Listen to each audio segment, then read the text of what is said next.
Hello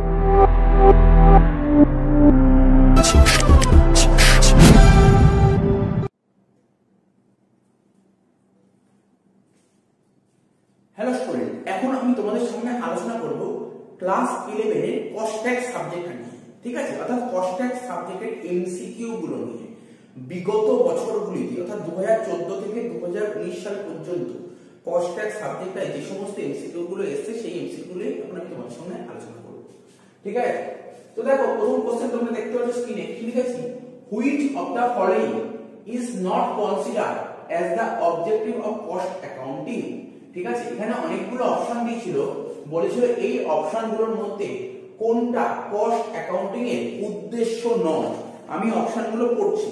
প্রথমে বলেছিল অ্যাসার্টেনমেন্ট of cost. অ্যাসার্টেনমেন্ট of cost এটা কস্ট অ্যাকাউন্টিং এর একটা অবজেক্টিভস এর মধ্যেই পড়ে। তারপর ছিল কস্ট কন্ট্রোল, এটাও কস্ট অ্যাকাউন্টিং এর একটা অবজেক্টিভ। আর একটা ছিল ডিটারমিনেশন অফ ম্যানেজারিয়াল রেভিনিউ, আর একটা ছিল ডিটারমিনেশন অফ সেলিং প্রাইস, এটাও কস্ট অ্যাকাউন্টিং এর অবজেক্টিভ। 3 নম্বর পয়েন্ট যেটা ছিল ওটা কস্ট অ্যাকাউন্টিং অবজেক্টিভ নয়। কি ছিল পয়েন্টটা? ছিল ডিটারমিনেশন অফ ম্যানেজারিয়াল রেমুনারেশন। ঠিক আছে, যদি আমরা বাংলায় বলি, বলছে পরিব্যয় হিসাব নিকাশ করণের কোনটি উদ্দেশ্য নয়। প্রথম পয়েন্ট ছিল ব্যয় নির্ধারণ, এটা অবশ্যই উদ্দেশ্যের মধ্যে পড়ে।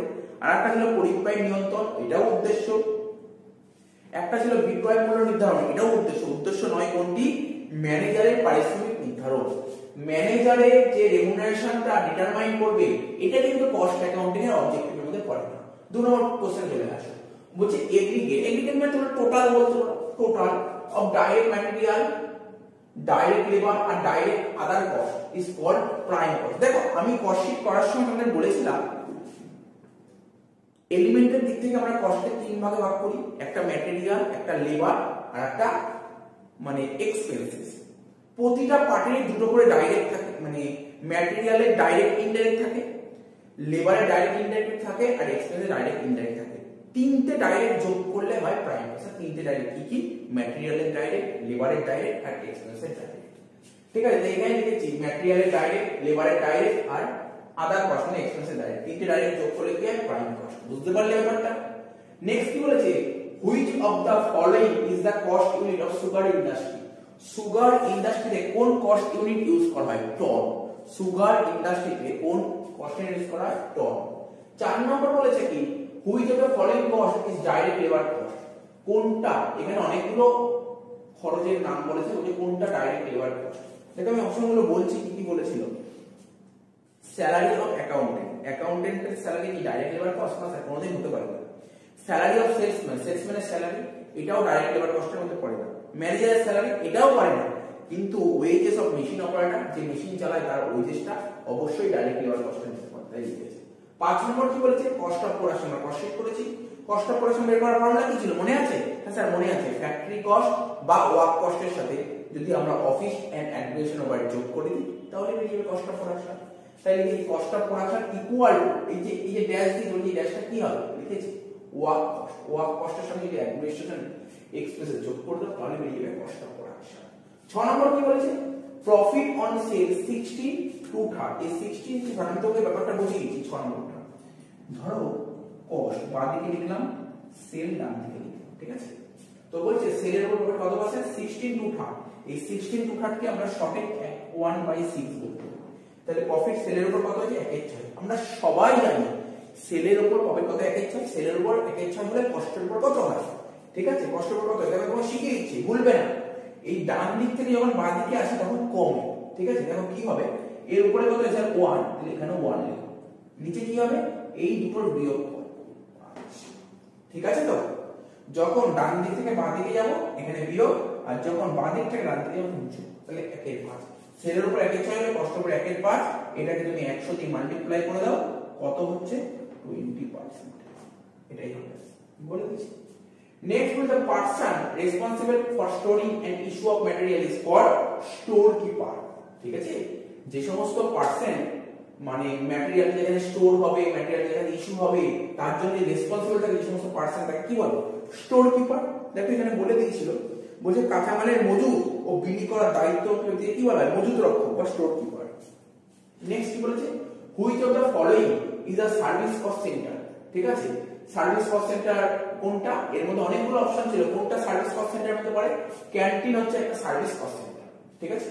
তাহলে বলছে which one of the following is applicable for bin card, ঠিক আছে, এর মধ্যে কোনটা বিন কার্ডের জন্য অ্যাপ্লিকেবল। দেখো ওখানে অনেকগুলো অপশন তো ছিল, ওখানে তো অনেক অপশনই ছিল, তার মধ্যে কারেক্ট অপশন হবে it content quantitative record only, ঠিক আছে। দেখো প্রথমে ছিল it content value only, bin কার্ডে ভ্যালু রেকর্ড করা হয় না, তাহলে it content both quantity and value, বলছে কোয়ান্টিটি রেকর্ড করা হয় ভ্যালু রেকর্ড করে না, এটাও ঠিক না।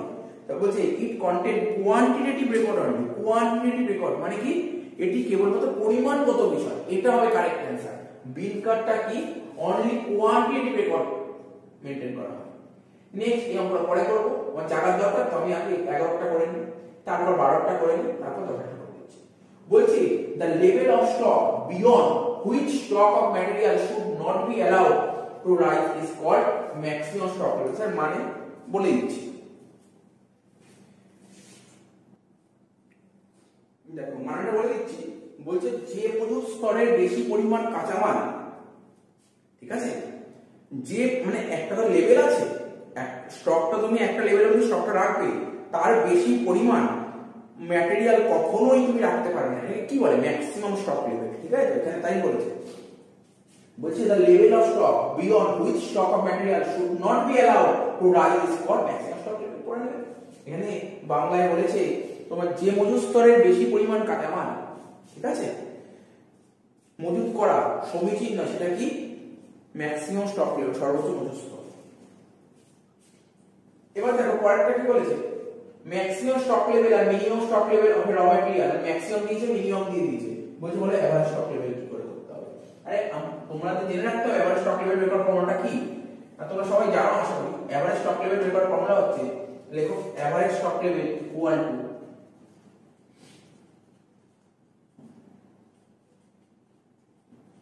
maximum stock level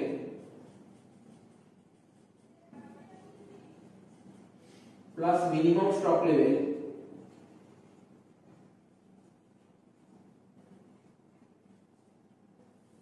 divided by, তো maximum stock level কত ছিল 6750, minimum stock level কত ছিল 3750 divided by 2,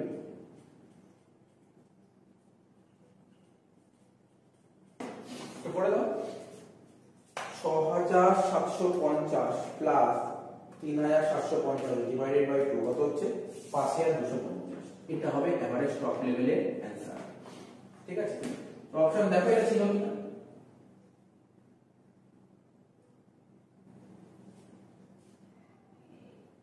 আচ্ছা এখানে কোশ্চেনটা ভুলটা ছিল 6570, 6570 আর কি ছিল 3750, এই এভারেজটা করতে হবে। 6570 আর 3750 করে 2 দিয়ে ভাগ করে কত হচ্ছে 5160, এটা 6570, এটা করে কত হবে 5160,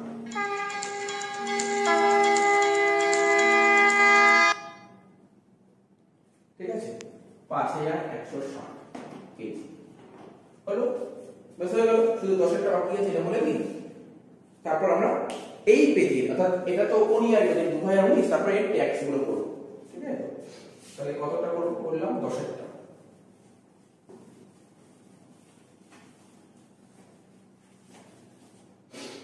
দয়াটা কি বলেছিল, ইকোনমিক অর্ডারিং কোয়ান্টিটি বলেছিল 6500, ইওকিউ বলে দিয়েছিল তোমার কত 6500, নাম্বার অফ অর্ডার বলে দিয়েছিল 8, বলছে অ্যানুয়াল ডিমান্ড কত হবে। দেখো ফর্মুলা বলছি, নাম্বার অফ অর্ডার বের করার ফর্মুলাটা কি, ইউ বাই ইওকিউ, ইওকিউ তো তোমার কত বলেছে 6500, নাম্বার অফ অর্ডার 8, তাহলে ইউ কত, ইউ হবে 6500 কে 8 দিয়ে গুণ করে দাও, তোমার অ্যানসার বেরিয়ে যাবে 6500 * 8, তাহলে 52000, ইউ হবে 52000। এখানে ইউ বলতে কাকে বোঝানো হয়েছে, এখানে ইউ বলতে অ্যানুয়াল ডিমান্ড বোঝানো হয়েছে, বুঝতে পারলে। তো এই পেজে এটা কিন্তু 2019 চলছে না, 2019 এর কস্টটা হয়ে গেল, আমরা ট্যাক্সটা নিয়ে আলোচনা করব।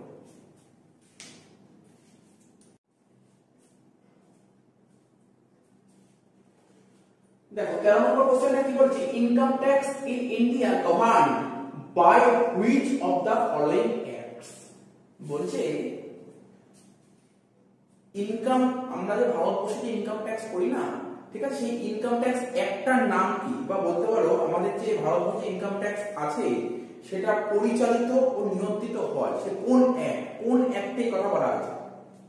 ইনকাম ট্যাক্স অ্যাক্ট 1961, অর্থাৎ আমরা যে ইনকাম ট্যাক্স করি সেই আইনটার নাম কি, ইনকাম ট্যাক্স অ্যাক্ট 1961। তাই বলেছে নিম্নলিখিত কোন আইনটি দ্বারা ভারতবর্ষের আয়কর ব্যবস্থা পরিচালিত ও নিয়ন্ত্রিত হয়। তাই বলি income tax in India is governed by which of the following act, কোন অ্যাক্টের দ্বারা আমাদের ইন্ডিয়ান ইনকাম ট্যাক্সটা মানে গভর্ন হয়, ঠিক আছে, বলবে income tax act 1961। Next question বলেছে which of the following is regarded as indirect tax. এখানে অনেকগুলো ট্যাক্সের নাম বলেছে, ঠিক আছে, বলছে বললো কোনটা ইনডাইরেক্ট ট্যাক্স। দেখো প্রথমে বলেছে ওয়েল ট্যাক্স, আরে এটা ইনডাইরেক্ট ট্যাক্স নয়, যদিও এখন আমাদের ওয়েল ট্যাক্সটা উঠে গেছে, আগে ওয়েল ট্যাক্স ছিল হচ্ছে তোমার ডাইরেক্ট ট্যাক্স, বেশ কিছু ডাইরেক্ট ট্যাক্স ছিল, তার মধ্যে একটা ডাইরেক্ট ট্যাক্সের নাম ওয়েল ট্যাক্স, ঠিক আছে, যদিও এখন ওটা অ্যাবলিশ হয়ে গেছে, উঠে গেছে। প্রফেশনাল ট্যাক্স এটাও ডাইরেক্ট ট্যাক্স, ঠিক আছে। ইনকাম ট্যাক্স এটা ডাইরেক্ট ট্যাক্স, কোনো সন্দেহই নেই। এখন ধরো তোমাকে যদি কেউ কোশ্চেন করে একটা ডাইরেক্ট ট্যাক্সের এক্সাম্পল দাও, ইনকাম ট্যাক্স, ঠিক আছে, বেসিক্যালি এখন ডাইরেক্ট ট্যাক্স বলতে ইনডাইরেক্ট ইনকাম ট্যাক্সকে বোঝানো হয়, ঠিক আছে। তো এখানে কোশ্চেনটা করেছে বলো এই চারটে অপশন দিলাম কোনটা ইনডাইরেক্ট ট্যাক্স। এক্সাইজ ডিউটি হচ্ছে ইনডাইরেক্ট ট্যাক্স, তোমার পরীক্ষায় কিন্তু এই অপশনটাও আসতে পারে। GST goods and services tax, এটা তো ইনডাইরেক্ট ট্যাক্স, তাই না। নেক্সট কি বলেছে, Howrah municipal corporation is regarded, Howrah municipal corporation, আমাদের পার্সন পড়েছি, কি কি পড়ছি পার্সনের মধ্যে বলো না, ইন্ডিভিজুয়াল পড়েছি, এইচইউএফ পড়েছি, কোম্পানি পড়েছি, পার্টনারশিপ ফার্ম পড়েছি, তারপর হচ্ছে তোমার কি বলবো এওপি পড়েছি, বিওআই পড়েছি, তারপর লোকাল অথরিটি পড়েছি। তো এতগুলো তো পড়েছি, তো বলো এর মধ্যে কোনটা পড়ছে, Howrah municipal corporation local authority. তারপর কি বলেছে 16 নম্বর বলেছে আ বিজনেস ইজ ফর্ম অন 1/10/21, তুমি একটা বিজনেস শুরু করেছো 1/10/21, কবে শুরু করেছো, তাহলে 1/10/21 বিজনেসটা শুরু করেছে। বলছে সেই বিজনেসের প্রিভিয়াস ইয়ার কত, আমি তোমাকে দেখিয়ে দিচ্ছি, ঠিক আছে। এটা একটা টাইমলাইন, তুমি বিজনেস শুরু করেছো কবে, আর আমরা ট্যাক্সের পিরিয়ড কেমন হয় জানো তো, এপ্রিল থেকে শুরু হয়ে মার্চ, ঠিক আছে। তুমি বিজনেসটা শুরু করেছো 1/10/21, সাপোজ ধরো এরকম মাঝামাঝি সময় আছে 1/10/21, তাহলে শুরু হয়েছিল কবে থেকে, মানে পার্টিকুলার সেই বছরটা বলছি 1/4/21 থেকে 31/3/22, ঠিক আছে। তুমি বিজনেস শুরু করেছো এই তারিখে, বলছে তোমার প্রিভিয়াস ইয়ার কত হবে, এইটা হবে তোমার প্রিভিয়াস ইয়ার কত হবে 1/10/21 থেকে 31/3/22, এটা হচ্ছে তোমার প্রিভিয়াস ইয়ার, দেখো, ঠিক আছে। তো বুঝতে পারছো তো, স্যার বুঝতে পেরেছি। বিজনেস তুমি শুরু করেছো এই তারিখে, তাহলে প্রিভিয়াস ইয়ার কবে হবে, তুমি যেদিন বিজনেস শুরু করেছো সেই দিন থেকে স্টার্ট, তার আগে তো হবে না, তাহলে এই দিন থেকে পরবর্তী মার্চ মাস, ঠিক আছে, তো বুঝতে পেরেছি। নেক্সট হচ্ছে residential status of an individual is asserted on the basis of, মানে কোন একজন ইন্ডিভিজুয়ালের রেসিডেন্সিয়াল স্ট্যাটাস যে আমরা বের করি কিসের উপর, দেখি নাম্বার অফ ডে স্টে, কতদিন স্টে করেছিল, কোথায়, ইন ইন্ডিয়া, ভারতে স্টে করেছিল in the previous year. Sir আমাদের আচ্ছা তোমাদের এই পরীক্ষা কোশ্চেন দেবে প্রিভিয়াস ইয়ার কি, আমাদের প্রিভিয়াস ইয়ার কি বলো, আরে বলো আমাদের প্রিভিয়াস ইয়ার কি 21/22, আমাদের প্রিভিয়াস ইয়ার হচ্ছে 21/22, তার মানে আমাদের ভারতবর্ষে 21/22, ঠিক আছে, নাম্বার অফ ডে স্টে, অর্থাৎ পূর্ববর্তী বছরে কোন ইন্ডিভিজুয়াল কতদিন ভারতে ছিল তার উপর ডিপেন্ড করে রেসিডেন্সিয়াল স্ট্যাটাস, ঠিক আছে। নেক্সট একটা অঙ্ক দিয়েছি, খুব ভালো অঙ্ক দিয়েছি, এই বেসিক জিনিসগুলো আমাদের ক্লিয়ার করতে হবে, ঠিক আছে। দেখো কি বলেছে কোশ্চেনটা পড়ো, বলছে mister Dutta stay in India, mister Dutta stay in India for 72 days in the previous ইয়ার 21/22, ঠিক আছে। দেখো রেসিডেন্সিয়াল স্ট্যাটাসের অঙ্ক আমরা করেছি, অনেক করেছি, করতে গেলে দুটো কন্ডিশন তোমাকে মানতে হয়, একটা বেসিক কন্ডিশন আর একটা হয় অ্যাডিশনাল কন্ডিশন, ঠিক আছে। তো বেসিক কন্ডিশনের 1 নম্বর কন্ডিশন কি ছিল স্যার, প্রথম কন্ডিশন ছিল দেখো মোর দ্যান 182 ডেজ থাকতে হবে, ঠিক আছে। 2 নম্বর কন্ডিশন কি ছিল, যদি 100 বেশি না থাকে কোনো সমস্যা নেই, মোর দ্যান 60 ডেজ থাকতে হবে এন্ড 365 ডেজ, ঠিক আছে, in last 4 years. Sir in last 4 years মানে দেখো আমি বলে দিচ্ছি, ইন লাস্ট 4 ইয়ার্স মানে আমাদের প্রিভিয়াস ইয়ারে এখানে বলেছে বেসিক কন্ডিশনের প্রথম কন্ডিশনটা বলেছে প্রিভিয়াস ইয়ার 21-22 ইন্ডিভিজুয়ালকে 182 দিন বা তার বেশি দিন থাকতে হবে। ঠিক আছে, 182 দিন বা তার বেশি দিন থাকতে হবে, 182 দিন বা তার বেশি দিন থাকতে হবে। 2 নম্বর কন্ডিশন কি বলেছে, যদি 182 দিন থাকতে না পারে কোনো সমস্যা নেই, 60 দিন থাকো। আরে 60 দিন থাকো এবং লাস্ট 4 বছর আমাদের প্রিভিয়াস ইয়ার 21-22 বাদ দিয়ে 4 বছর মানে 20-21, 19-20, 18-19 আর হচ্ছে 17 এই 4 বছরে মোট 300 বছরই থাকতে হবে। দেখো না কি বলছে, যদি এই দুটোর মধ্যে একটা কন্ডিশন ফুলফিল করো তাহলে তোমাকে আমি রেসিডেন্ট বলবো। ঠিক আছে, বলে mister Dutta stay in the 72 days in the previous ইয়ার 21-22 এর মধ্যেই ছিল 72 ডেজ ছিল, মানে এই কন্ডিশনটা ফুলফিল করেনি। এই কন্ডিশন দেখ, এই কন্ডিশন যদি আসি 21-22 এ কতদিন ছিল, 60 দিনের বেশি থাকতে হবে। হ্যাঁ স্যার 60 দিনের বেশি আছে, এটা ফুলফিল করতে হবে। দেখতে হবে লাস্ট 4 বছর 365 দিন আছে কিনা, and also 380 days 365 বেশি আছে in the preceding 4 previous year। ঠিক আছে, তার মানে ও 2 নম্বর কন্ডিশন ফুলফিল করে, তাহলে ওকে কি বলবো, রেসিডেন্ট। এইবার সে অর্ডিনারি রেসিডেন্ট নাকি নন অর্ডিনারি রেসিডেন্ট কিসের উপর ডিপেন্ড করবে, অ্যাডিশনাল কন্ডিশন। আমাদের অ্যাডিশনাল কন্ডিশন দুটো আছে, কি 7 বছরে টোটাল 730 দিন থাকতে হবে আর 10 বছরের মধ্যে যে কোনো দুটো প্রিভিয়াস ইয়ার ফুলফিল থাকতে হবে। কি বলছে, এই দুটো কন্ডিশনই তোমাকে ফুলফিল করতে হবে। দেখো he stayed in the upward 620 days in the 7 preceding previous year, last 7 বছরে ওকে 730 থাকতে 620 দিন ঠিক আছে, তাই না? এটা তো ফুলফিল করেনি। আর পরেরটা দেখার কোনো প্রশ্নই হবে না, স্যার কেন পরেরটা দেখবেন না? আরে কেন দেখবো পরেরটা, আরে আমাদের অ্যাডিশনাল কন্ডিশন দুটোই মিলতে হবে, দুটোই ফুলফিল করতে হবে। ও তো একটা ফুলফিল, দেখো না প্রথম পয়েন্টটা দেখলাম, প্রথম পয়েন্টটাই ফুলফিল করে আর লাস্টের পয়েন্ট দেখার দরকার। আমাদের ইনকাম ট্যাক্স একটা পরিষ্কারভাবে বলে দিয়েছে সে অর্ডিনারি রেসিডেন্ট হবে কি হবে না ডিপেন্ড করবে অ্যাডিশনাল কন্ডিশনের উপর। অ্যাডিশনাল কন্ডিশন আমাদের দুটো আছে, দুটোই ফুলফিল করতে হবে, তাহলেই সে হবে অর্ডিনারি রেসিডেন্ট। তো প্রথমটাই তো দেখলাম ফুলফিল করে, তবে দরকার কি, দেখার দরকার আছে না, তাহলে অ্যানসারটা কি হবে, রেসিডেন্ট এন্ড অর্ডিনারি। দেখো এখানে লিখছি রেসিডেন্ট এন্ড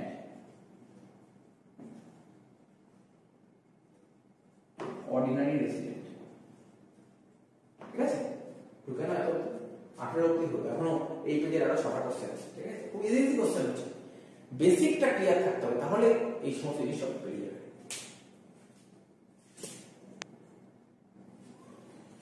আচ্ছা 19 নম্বর কি বলেছে, ইফ অ্যান ইন্ডিয়ান অরিজিন মানে তো ভারতীয় বংশোদ্ভূত, ঠিক আছে, ইন্ডিয়ান অরিজিন ভিজিটস ইন্ডিয়া, ঠিক আছে, ইন্ডিয়ান অরিজিন ইন্ডিয়াতে ভিজিট করতে আসবে, ঠিক আছে, then he should stay in India, ঠিক আছে, for being resident in India in the previous year. ঠিক আছে, আমরা দেখো আমি তোমাদের অনেকবার বলেছি রেসিডেন্সিয়াল স্ট্যাটাসের অন্তর্গত অনেকবার বলেছিলাম যে বেসিক কন্ডিশনে কি বলেছে, বেসিক কন্ডিশনে বলেছিলাম যে প্রিভিয়াস ইয়ারে ইন্ডিভিজুয়ালকে বা এসএসসি কে 182 দিন বা তার বেশি দিন থাকতে হবে, যদি না থাকে কোনো সমস্যা নেই। সেকেন্ড কন্ডিশন ছিল কি ছিল, সেকেন্ড বেসিক কন্ডিশন ছিল প্রিভিয়াস ইয়ারে 60 দিন বা তার বেশি দিন থাকতে হবে এবং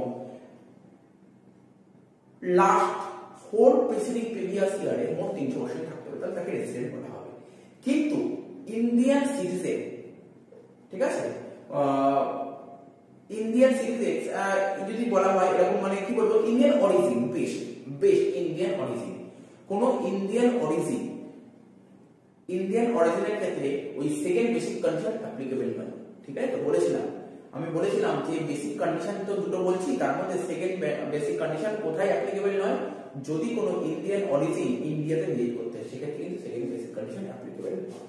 ঠিক আছে, সেক্ষেত্রে কি করতে হবে, even Indian origin visit India then he should stay in India, মানে তাকে ভারতে রেসিডেন্ট হতে গেলে মিনিমাম তাকে 100 দিন থাকতে হবে। ঠিক আছে, তার মানে স্যার বেসিক কন্ডিশন যে সেকেন্ড বলেছিলেন 60 দিন, এখানে এটা অ্যাপ্লিকেবল হবে না, এখানে অ্যাপ্লিকেবল হবে, এটা আমাদের ইনকাম ট্যাক্স অ্যাক্ট পরিষ্কারভাবে বলে দিয়েছে।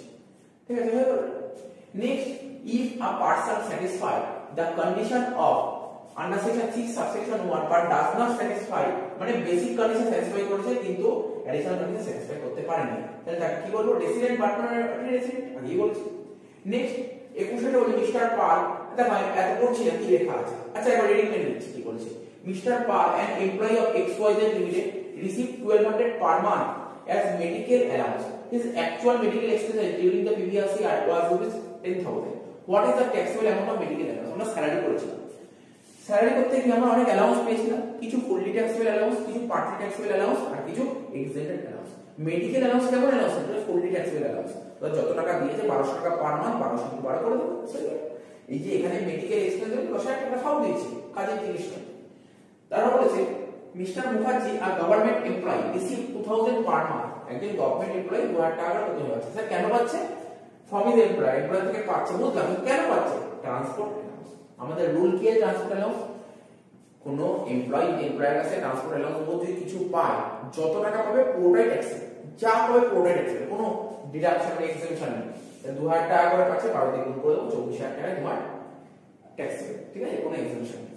23 কি বলছে? Deduction for children education allowance. আমরা চিলড্রেন এডুকেশন অ্যালাউন্স করেছিলাম না? কি বলেছিলাম? চিলড্রেন এডুকেশন অ্যালাউন্সে ম্যাক্সিমাম দুজন চাইল্ডের জন্য ছাড় পাওয়া যায়, আর প্রতি মাসে 100 টাকা করে, হোস্টেল 300 টাকা করে পার মান্থ। তাই বলেছি deduction for children education allowance is allowed for maximum 2 child, তাই লেখা আছে। Next, if the rented residential house is situated in Mumbai, মানে রেসিডেন্ট মানে আমি যেই বাড়িতে ভাড়া থাকছি, ঠিক আছে, এটা কোন শহরে? যদি মুম্বাইতে থাকে, তাহলে maximum amount to be excepted from the হাউসের অ্যালাউন্স কত? দেখো আমি পড়েছিলাম তোমাদের হাউসের অ্যালাউন্স, ঠিক আছে। যদি বাড়িটা যদি মেট্রো সিটিতে অবস্থিত হয়, কলকাতা, মুম্বাই, দিল্লি, চেন্নাই, তাহলে ম্যাক্সিমাম ডিডাকশন পাবে বা এক্সেপশন পাবে 50% অফ স্যালারি। তাই লিখেছি এখানে। স্যার যদি অন্য কোনো সিটি 40% অফ স্যালারি। তো দেখো আমি তোমাদের সামনে আজকে কি প্রেজেন্টেশনটা করব? 2019 এ যত এমসিকিউ এসছে সব এমসিকিউ আলোচনা করব, ঠিক আছে। এরকম করে একটা ইয়ার এক দিনে একটা করে ইয়ার সলভ করব, ঠিক আছে।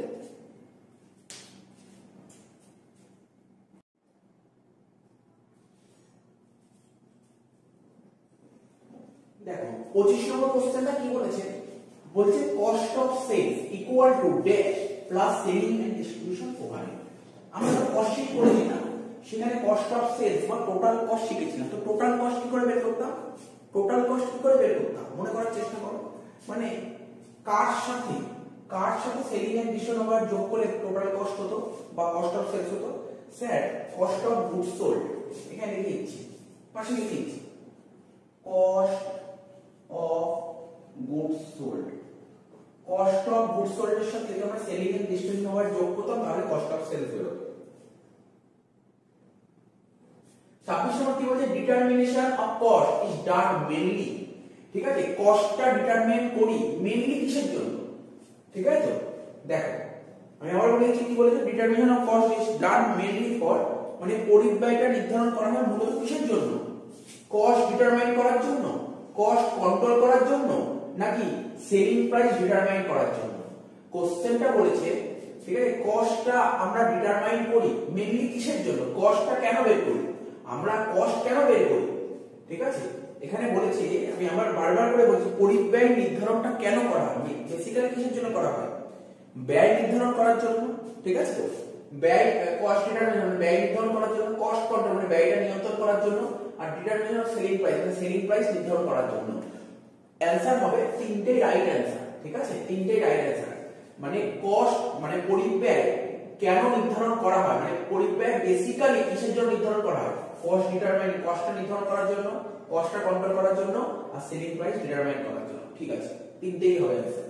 নেক্সট বলছে which organization mainly maintain the cost accounting system. Basically কোন organization cost accounting system maintain করে? প্রোডাকশন অর্গানাইজেশন, ঠিক আছে, উৎপাদনকারী প্রতিষ্ঠান তোমার কস্ট অ্যাকাউন্টিং সিস্টেমটা মেইনটেইন করে, ঠিক আছে। তারপর বলেছে if profit on cost 25%, ঠিক আছে, আগেও বলেছি প্রফিট অন কস্ট, কস্টের উপর প্রফিট 25% হলে তাহলে সেলের উপর প্রফিট 20%। দেখিয়ে দিচ্ছি একবার, কস্ট বাঁ দিকে আর সেল ডান দিকে, ঠিক আছে। কস্টের উপর প্রফিট কত? 25%, মানে 25% করলে এটা 1/4 হয়, মানে 25 কে একসাথে ভাগ করলে 1/4 হয়। কস্টের উপর প্রফিট যদি 1/4, সেলের উপর কত হবে? উপরে 1 ছিল, এখানে 1ই বসবে, এই দুটো কি হবে? যোগ হবে, 1 আর 4 যোগ করলে কত হবে? 5 হবে। আমি বলেছিলাম যখন বাঁ দিক থেকে ডান দিকে যাব যোগ, আর ডান দিক থেকে যখন বাঁ দিকে আসবে তখন বিয়োগ, ঠিক আছে। তাহলে বুঝতে পারলো এগুলো না বলার কিছুই। তাহলে কস্টের উপর প্রফিট 1/4 হলো, সেলের উপর 1/5, এটাকে 100 দিয়ে মাল্টিপ্লাই করে দাও, কত বেরোবে? 20%। এখানে দাঁড়িয়ে হচ্ছে 20%। 29 in iron and steel industry, iron এবং স্টিল ইন্ডাস্ট্রিতে কি ধরনের কস্ট ইউনিট ইউজ করা হয়? টন। টন ইউজ করা হয়। নেক্সট কস্ট অফ 200 ইউনিট, এটা একটা অঙ্ক দিয়েছে, এখানে নিচে করে দেখিয়ে দিচ্ছি। বলছি 200 ইউনিটের কস্ট বলেছে 400 টাকা, 400 ইউনিটের কস্ট বলে 600 টাকা, 600 ইউনিটের কস্ট বলে 800 টাকা। বলছে বলো এটা কি ধরনের খরচ? আমরা তো পড়েছি না কস্টের দিক থেকে আমরা এক্সপেন্সকে তিনভাবে ভাগ করি, একটা ফিক্সড কস্ট, একটা ভেরিয়েবল কস্ট, একটা সেমি ভেরিয়েবল কস্ট। এখানে আমি লিখছি ইউনিট আর এখানে দাও কস্ট। ঠিক আছে, এবার টোটাল খরচ। আচ্ছা এখানে লিখে দিই এক্সপেন্সেস, ইউনিট আর এক্সপেন্সেস। 200 ইউনিট যখন দাম তখন 400 টাকা, এটা রুপিস, এটা ইউনিট। 200 ইউনিট যখন দাম তখন 400 টাকা। 400 ইউনিট যখন দাম তখন 600 টাকা। ঠিক আছে, 600 ইউনিট যখন দাম তখন 800 টাকা। এই বলেছে 200 ইউনিট যখন দাম তখন 400 টাকা, 400 ইউনিট দাম যখন দাম 600 টাকা, 600 ইউনিট যখন দাম তখন 800 টাকা। বলছে বলে এটা কি খরচ? যদি তিনটেরই খরচ যদি সমান হতো তাহলে বলতো ফিক্সড কস্ট। ভেরিয়েবল কস্ট কাকে বলে? পার ইউনিট যদি সেম হয়, দেখো না পার ইউনিট তুমি বের করো, পার ইউনিট বের করো না, পার ইউনিট বের করো। 200 কে 400 2 টাকা, 400 কে 600 কত হয় করে দেখো। 400 কে 600 কত হয়? 1.5 টাকা। আর 800 কে 600 কত হয়? 1 টাকা 33 পয়সা। তাহলে কি বুঝতে পারলি? এটা ভালো করে বোঝো। এক্সপেন্সেস যদি সমান হয় তাহলে ফিক্সড কস্ট। ঠিক আছে, এবার ভেরিয়েবল কস্ট কাকে বলে? 400 কে 200 দিয়ে ভাগ করলাম 2 টাকা ইউনিট, 600 কে 400 দিয়ে ভাগ করলাম 1.5 টাকা ইউনিট, 800 কে 600 দিয়ে ভাগ করলাম 1 টাকা 33 পয়সা ইউনিট। তাহলে কি পার ইউনিট যদি সেম হয় তখন তাকে ভেরিয়েবল কস্ট বলে। তার মানে ফিক্সড হলো না, ভেরিয়েবল হলো না। তাহলে আর কি অনেক খরচ আছে? কস্ট তিন ভাগ করে, একটা ফিক্সড কস্ট, একটা ভেরিয়েবল কস্ট, একটা সেমি ভেরিয়েবল কস্ট। তাহলে এটা সেমি ভেরিয়েবল কস্ট। এখন যদি তোমরা বুঝতে চাও যে স্যার এটা কি করে সেমি ভেরিয়েবল কস্ট হলো, সেটাও আমি বোঝাতে পারবো, সেটাও আমি বোঝাতে পারবো। ঠিক আছে, যদি এটা এমসিকিউ তো তোমাকে পরীক্ষায় করে দেখাচ্ছি কিভাবে করতে হয়। ঠিক আছে, একটা নিয়ম আছে। ঠিক আছে, সেটা কি? প্রথমে বের করতে হবে ভেরিয়েবল কস্ট পার ইউনিট। কি করে বের করতে হয় এটা? Change in cost by change in output. এক্ষেত্রে যে কোনো দুটো ইউনিটকে ধরতে হবে। 200 ইউনিটের দাম 400 আর 400 ইউনিটের দাম 600। তাহলে এই দেখো আমি লিখছি 200 ইউনিটের দাম 400 টাকা আর 400 ইউনিটের দাম 600 টাকা। তাহলে ইউনিট, এটা হচ্ছে ইউনিট আর এটা হচ্ছে রুপিস। ঠিক আছে, তাহলে রুপিসের কত চেঞ্জ হলো? 200 টাকা। আর ইউনিটের কত চেঞ্জ হলো? 200। তার মানে 200 ইউনিটের দাম 200, তাই তো? ইউনিটের চেঞ্জ 200 আর ইউনিটের চেঞ্জ 200 আর অ্যামাউন্টের চেঞ্জ 200, উপরে কস্টের চেঞ্জ 200 আর ইউনিটের চেঞ্জ 200, কাটাকাটি করলে কত হচ্ছে? 1। ভেরিয়েবল কস্ট পার ইউনিট কত হলো? 1 টাকা। ভেরিয়েবল কস্ট পার ইউনিট হলো 1 টাকা। তাহলে আমি বের করব total cost of 200 units. Formula কি? Total cost fixed cost plus variable cost. 200 unit total cost কত বলেছে? 400 টাকা বলে দিয়েছিল কোশ্চেনে। ফিক্সড কস্ট তোমার জানা নেই। ভেরিয়েবল কস্ট কত? 1 টাকা করে পার ইউনিট, 200 ইউনিট 1 টাকা করে হলে 200 টাকা। তাহলে এখানে ফিক্সড কস্ট কত হলো? 400 থেকে 200 বাদ দিলে 200 টাকা। ঠিক আছে, তোমাকে প্রমাণ করে দিচ্ছি। 400 ইউনিট টোটাল কস্ট বের করো। এখানে বের করো টোটাল কস্ট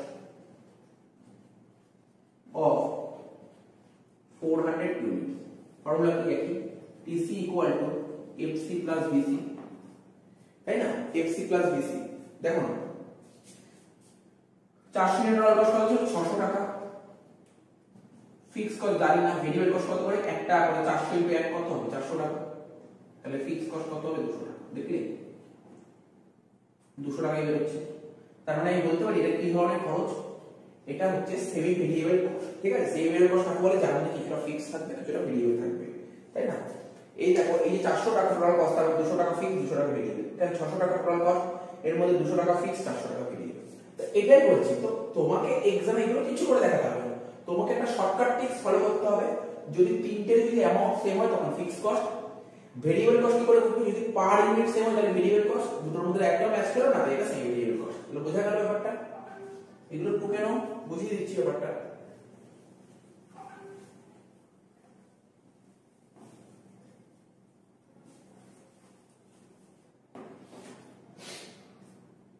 চলো বলছি which of the following is the production cost centre. এখানে অনেকগুলো অপশন দিয়েছে, কোনটা production cost centre.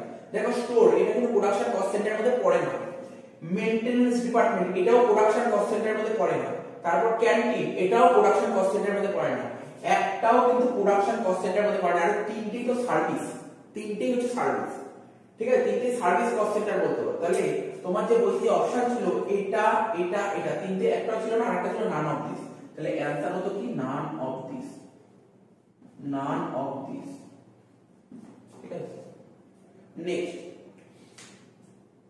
Maximum stock level আর এভারেজ স্টক লেভেল তোমাকে দিয়ে দিয়েছে, তোমাকে মিনিমাম স্টক লেভেল বের করতে বলেছে। আমরা সবাই জানি এভারেজ স্টক লেভেল বের করার ফর্মুলা কি, average stock level equal to maximum stock level plus minimum stock level divided by 2। তো এভারেজ স্টক লেভেল কত বলেছে কোশ্চেনে, এভারেজ স্টক লেভেল তো বলে দিয়েছিল 12500, ম্যাক্সিমাম স্টক লেভেল তোমার কত 15000, মিনিমাম স্টক লেভেল আমার জানা নেই, এটাই তো বের করতে বলেছি। Minimum stock level divided by 2, তাহলে কত হচ্ছে 25000 minus 15000 equal to minimum stock level কত হচ্ছে 10000, 10000 হচ্ছে মিনিমাম স্টক। তাহলে বোঝা গেল, 32 অবধি বলে দিলাম, ঠিক আছে। এগুলো টুকে নাও, তারপর আমি এরপরের কোশ্চেনগুলো নিয়ে আলোচনা করছি। নেক্সট কোশ্চেন হলো 33 নম্বর অঙ্কটা। মানে কোশ্চেনটা কি বলেছে, what should be the indication given by material turnover rate. ঠিক আছে, ম্যাটেরিয়াল মানে কাঁচামাল, ঠিক আছে, টার্নওভার মানে আবর্তন, আর রেট মানে হার। কাঁচামাল আবর্তনের হার কি নির্দেশ করে, ঠিক আছে। দেখো কাঁচামাল আবর্তনের হার কি কি নির্দেশ করে, ম্যাটেরিয়াল টার্নওভার রেট, একটা নির্দেশ করে এফিসিয়েন্সি অফ পারচেসিং ম্যাটেরিয়াল, একটা নির্দেশ করে এফিসিয়েন্সি অফ স্টোরিং ম্যাটেরিয়াল, আর একটা নির্দেশ করে এফিসিয়েন্সি অফ ইউজিং ম্যাটেরিয়াল, ঠিক আছে। তো তার মানে কাঁচামাল আবর্তনের হার কি কি নির্দেশ করে, কাঁচামাল ক্রয়ের দক্ষতা নির্দেশ করে, কাঁচামাল মূল্যের দক্ষতা নির্দেশ করে, কাঁচামাল ব্যবহারের দক্ষতা নির্দেশ করে। অ্যানসার হবে সব সঠিক। তাহলে বুঝতে পারলে, ওই যে what should be the indication given by the material turnover rate, material turnover rate কি ইন্ডিকেট করে, কি ইন্ডিকেশন দেয় আমাদের, efficiency of purchasing material, efficiency of storing material, efficiency of using material. All of this হবে, তিনটেই correct answer. Next একটা অঙ্ক দিতে একদম ইজি দিয়েছে 34, কি বলেছে, ওপেনিং স্টক, এটা কস্ট করতে গেলে আমাদের লাগে, ঠিক আছে। ওপেনিং স্টক বলে 5000 ইউনিট, ক্লোজিং স্টক বলে 10000 ইউনিট, সোল্ড বলে 30000 ইউনিট, বলছে ইউনিট প্রোডিউস করে। দেখো এই 34 এখানে করে দিচ্ছি অ্যানসারটা। প্রোডাকশন বের করার ফর্মুলা আমরা শিখেছি আগে, কি ছিল formula, sale plus closing stock minus opening stock, sale plus closing stock minus opening stock. তো দেখো সেল কত বলেছিল স্যার 30000 ইউনিট, ক্লোজিং স্টক কত বলেছে 10000 ইউনিট, ওপেনিং স্টক কত বলেছে স্যার 5000 ইউনিট। তাহলে অ্যানসার কত হলো 35000 ইউনিট, ঠিক আছে, কিছুই নেই, 34 টা হয়ে গেল। 35 কি বলেছে, ইকোনমিক অর্ডারিং কোয়ান্টিটি বলে 4000 ইউনিট, অ্যানুয়াল কনজাম্পশন বলে 24000 ইউনিট, বলে নাম্বার অফ অর্ডার কত 35 টা। আগেও শিখেছি, বহুবার শিখেছি আমরা ইউনিট অঙ্ক করতে গিয়ে। নাম্বার অফ অর্ডার, এটা বের করার ফর্মুলা কি ছিল, ইউ বাই ইও কিউ। ইউ কত ছিল স্যার, ইউ তো ছিল 24000, আর ইও কিউ তো কোশ্চেনে 4000 বলেই দিয়েছি, তাহলে কাটাকাটি করে কত হবে 6 টাইমস হবে, ঠিক আছে। এটা হয়ে গেল। 36 এর কি বলেছে, what is the meaning of ABC in cost accounting system. Cost accounting সিস্টেমে এবিসি বলতে কি বোঝা হয়, always better control, always better control. তাহলে বুঝতে পারলে, এগুলো নোট করে নাও, সুন্দর করে নোট করে নাও।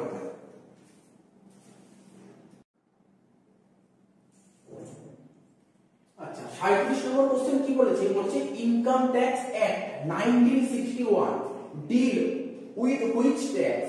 ইনকাম ট্যাক্স অ্যাক্ট 1961, ঠিক আছে, কোন ট্যাক্সের সঙ্গে ডিল করে, জেনারেল ব্যাপার। ইনকাম ট্যাক্স অ্যাক্ট ইনকাম ট্যাক্সের সঙ্গে ডিল করবে, অ্যানসার লিখে দাও income tax, income tax.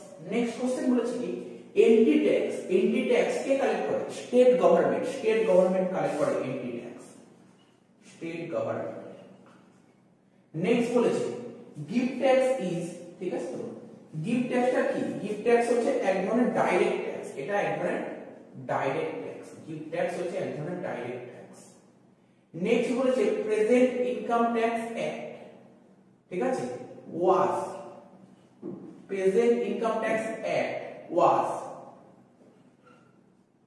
Implemented, ঠিক আছে, ইমপ্লিমেন্টেড ইন, আমরা যে ইনকাম ট্যাক্সটা করছি present income tax act was implemented in, কোন সালে ইমপ্লিমেন্ট হয়েছে?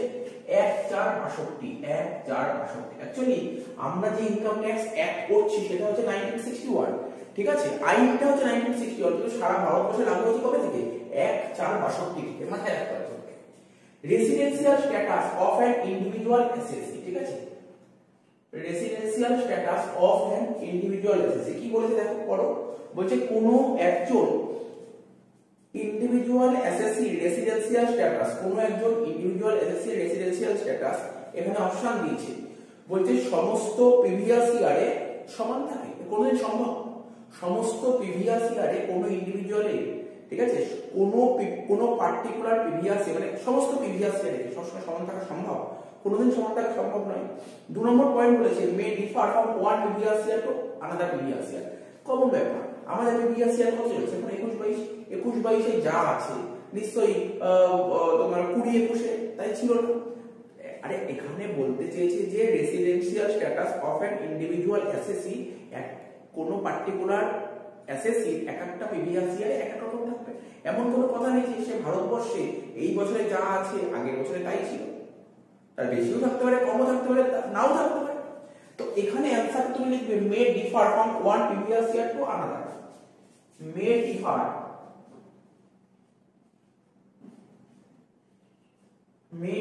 from one previous year to another। মানে ধরো আমাদের প্রিভিয়াস ইয়ার 21-22 তো 21-22 আমি ভারতবর্ষে যতদিন আছি এর পরবর্তী প্রিভিয়াস ইয়ার 21-22 এর পরের প্রিভিয়াস ইয়ার কবে হবে? পরের, এর পরে আসছে এটা 22-23 হবে, সেই প্রিভিয়াস ইয়ারে ভারতবর্ষে কি এই বছর যত আছি পরের বছর তাই তো কোনো কথা আছে? আমি তো ফরেনেও যেতে পারি, কোনো কাজেও যেতে পারি, ঠিক আছে তো? তো মাথায় রাখতে হবে রেসিডেন্সিয়াল স্ট্যাটাস কোনো পার্টিকুলার একজন ইন্ডিভিজুয়াল এই প্রিভিয়াস ইয়ারে যা থাকবে অন্যান্য প্রিভিয়াসে তাই থাকবে এমন কোনো কথা নেই। তাই বলেছে মে ডিফার করতে পারে from one previous year to another previous year. তাহলে pension receive from the government of India, ঠিক আছে, ভারত সরকার থেকে পেনশন পাচ্ছে, ঠিক আছে, ইজ ট্যাক্সেবল, ঠিক আছে, pension receive from the government of India is taxable. এটা কি ধরনের ইনকাম? ইন্ডিয়ান গভর্নমেন্ট থেকে পেনশন পাচ্ছে, ইন্ডিয়ান ইনকাম। আরে ইন্ডিয়ান ইনকাম তো সবার জন্য ট্যাক্সেবল, তাই না? সে অর্ডিনারি রেসিডেন্ট হোক, নন রেসিডেন্ট হোক বা নন রেসিডেন্ট, সবার জন্য ট্যাক্সেবল, তাই তো? তাহলে এখানে অ্যানসারটা কি দিয়েছে? তাহলে তুমি সবার জন্য ট্যাক্সেবল, মানে কি লিখতে পারো এখানটায়? মানে কি লিখবো এখানে? আমি এখানে লিখলাম, এখানে তো জায়গা নেই, আমি স্টার মেরে নিচে লিখে দিচ্ছি। কত নম্বর অ্যানসারটা? 42 নম্বর অঙ্কে, মানে 42 নম্বর কোশ্চেন অ্যানসারটা লিখবে রেসিডেন্ট এন্ড অর্ডিনারি রেসিডেন্ট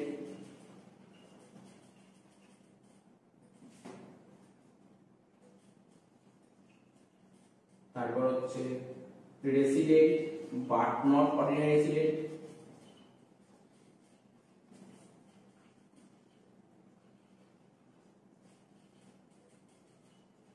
আর কি নন রেসিডেন্ট।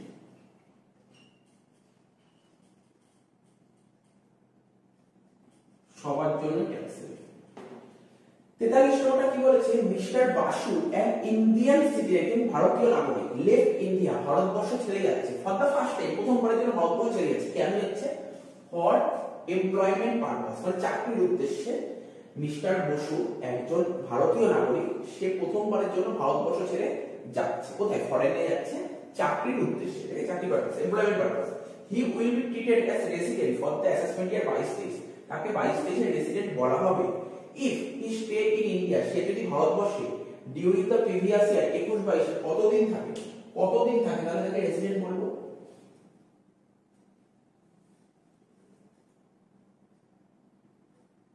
ঠিক আছে তো? বলছে দেখো মিস্টার বসু একজন ইন্ডিয়ান সিটিজেন, প্রথমবারের জন্য ভারত ছেড়ে বিদেশে যাচ্ছেন চাকরি করতে, ঠিক আছে। তোমার অ্যাসেসমেন্ট ইয়ার 22-23-এ তাকে আবাসিক মানে রেসিডেন্ট বলে গণ্য করা হবে। পূর্ববর্তী বছরে কতদিন থাকলে তাকে রেসিডেন্ট বলে গণ্য করা হবে?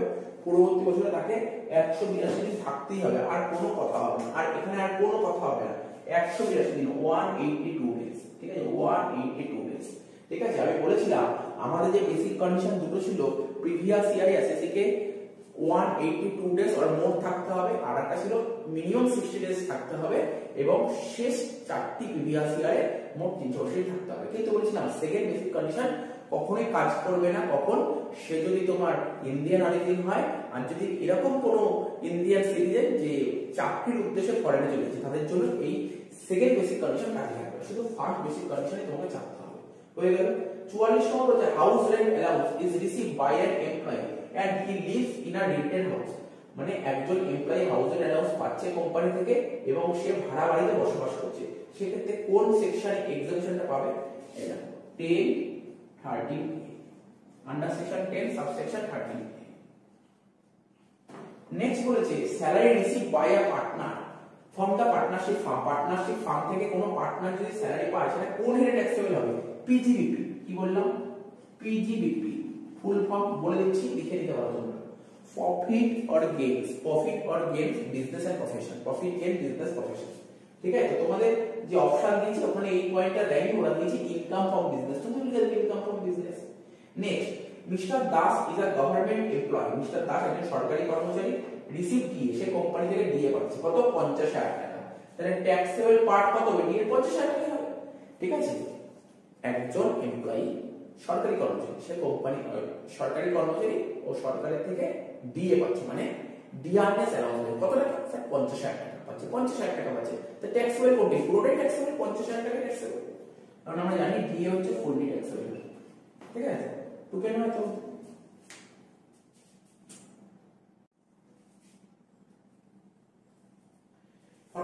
বলেছে mister Roy an Indian citizen. Mister Roy is an Indian citizen. Mister Roy একজন ভারতীয় নাগরিক। He went to America. সে প্রথমবার আমেরিকায় যাচ্ছে, ফার্স্ট টাইম সে প্রথমবার আমেরিকায় যাচ্ছে। কবে যাচ্ছে? 10/8/21 লিভ, অর্থাৎ ভারতবর্ষ ছাড়ছে কবে? 10/8/21, মানে এই তারিখেই তো আমেরিকায় যাচ্ছে, ঠিক আছে। এন্ড কেম ব্যাক, সে আবার ভারতে চলে আসছে কবে? কাম করছে কবে ভারতে? 11/11/2021। বলছে প্রিভিয়াস ইয়ার 21-22 রেসিডেন্সিয়াল স্ট্যাটাস বলে। তাহলে দেখো কবে ভারতবর্ষ ছেড়ে চলে যাচ্ছে? স্যার ও ভারত, দেখো আমি তোমাকে বলেছি আমাদের প্রিভিয়াস ইয়ার কত? আমাদের প্রিভিয়াস ইয়ার, স্যার আমাদের প্রিভিয়াস ইয়ার হচ্ছে 21-22, ঠিক আছে। 21-22 প্রিভিয়াস ইয়ার। এপ্রিল মাস, মে মাস, জুন মাস, জুলাই মাস, August, September, October, November, December, January, February, March. ও ভারতবর্ষ ছাড়ছে কবে? ও ভারতবর্ষ ছাড়ছে জুলাই মাসে, সরি আগস্ট মাসে 10 তারিখে, মানে আগস্ট মাসে 10 দিন ছিল, ঠিক আছে। আবার ভারতে আসতে কবে? স্যার নভেম্বর মাসে 11 তারিখে আসছে, নভেম্বর মাসে 11 তারিখে আসছে, ঠিক আছে। তাহলে নভেম্বর মাসে 11 তারিখে আসলে নভেম্বর মাসে 19 দিন ছিল, তার মানে সেপ্টেম্বরে ভারতে ছিল না, অক্টোবরে ভারতে ছিল না। তারপর ডিসেম্বরে ভারতেই ছিল 31 দিন, জানুয়ারি 31 দিন, ফেব্রুয়ারি 28 দিন, মার্চে 31 দিন। এই তারিখের আগে ছিল ভারতেই ছিল। এপ্রিল 30 দিন, মে 31 দিন, জুন 30 দিন, জুলাই 31 দিন। তুমি কাউন্ট করো, এটাতে 21-22 করলাম। 21-22 ভারতে কতদিন ছিল? 1 2 3 4 5 6 7 8 240, ঠিক আছে। 41 42 43 243 আর 10 253 253 262 272 দিন। তার মানে প্রিভিয়াস ইয়ারে 21-22 ও ভারতবর্ষে 272 দিন ছিল, কোনো সন্দেহই নেই সে যে রেসিডেন্ট, ঠিক আছে। কারণ আমাদের বেসিক কন্ডিশনের প্রথম বেসিক কন্ডিশন কি ছিল? প্রিভিয়াস ইয়ার 21-22 182 দিন থাকতে হবে, 272 দিন ছিল। তার মানে তো একটা বেসিক কন্ডিশন ফুলফিল হয়ে গেল, অর্থাৎ সে রেসিডেন্ট। আর কি দেখতে হবে আমাকে? এবার অ্যাডিশনাল কন্ডিশন দেখতে হবে। অ্যাডিশনাল কন্ডিশন কি? শেষ 10 বছরের মধ্যে যে কোনো 2 বছর ভারতে থাকতে হবে। ছিল তো, ও তো ফার্স্ট টাইম ভারতবর্ষ ছেড়েছে 21 সালে, তার আগে ভারতেই ছিল, মানলো। আর 7 বছরে মোট 730 দিন থাকতে হবে। ছিল তো, কারণ ভারতেই তো ছিল, আগে তো ভারত ছেড়ে যায়নি। তাহলে বলতে পারি কি answer resident and ordinary resident. ব্যাস, এত ইজি কোশ্চেন। যে এই কোশ্চেন দেখতে পাচ্ছ তো, এরকমই অঙ্কই কিন্তু পরীক্ষায় 4 নম্বরে আসতে পারে। রেসিডেন্সিয়াল স্ট্যাটাস একদম এরকম অঙ্ক তুলে দিল, বললো রেসিডেন্সিয়াল স্ট্যাটাসটা তুমি নির্ণয় করে দাও, ঠিক আছে? হয়ে গেল। খুব ভালো হতো।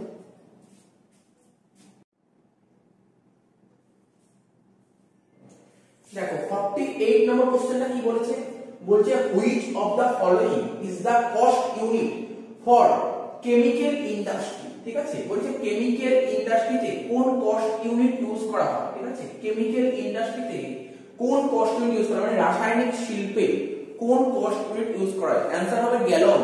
ঠিক আছে, অ্যানসার হবে গ্যালন। দেখো gallon, GALLON, GALLON।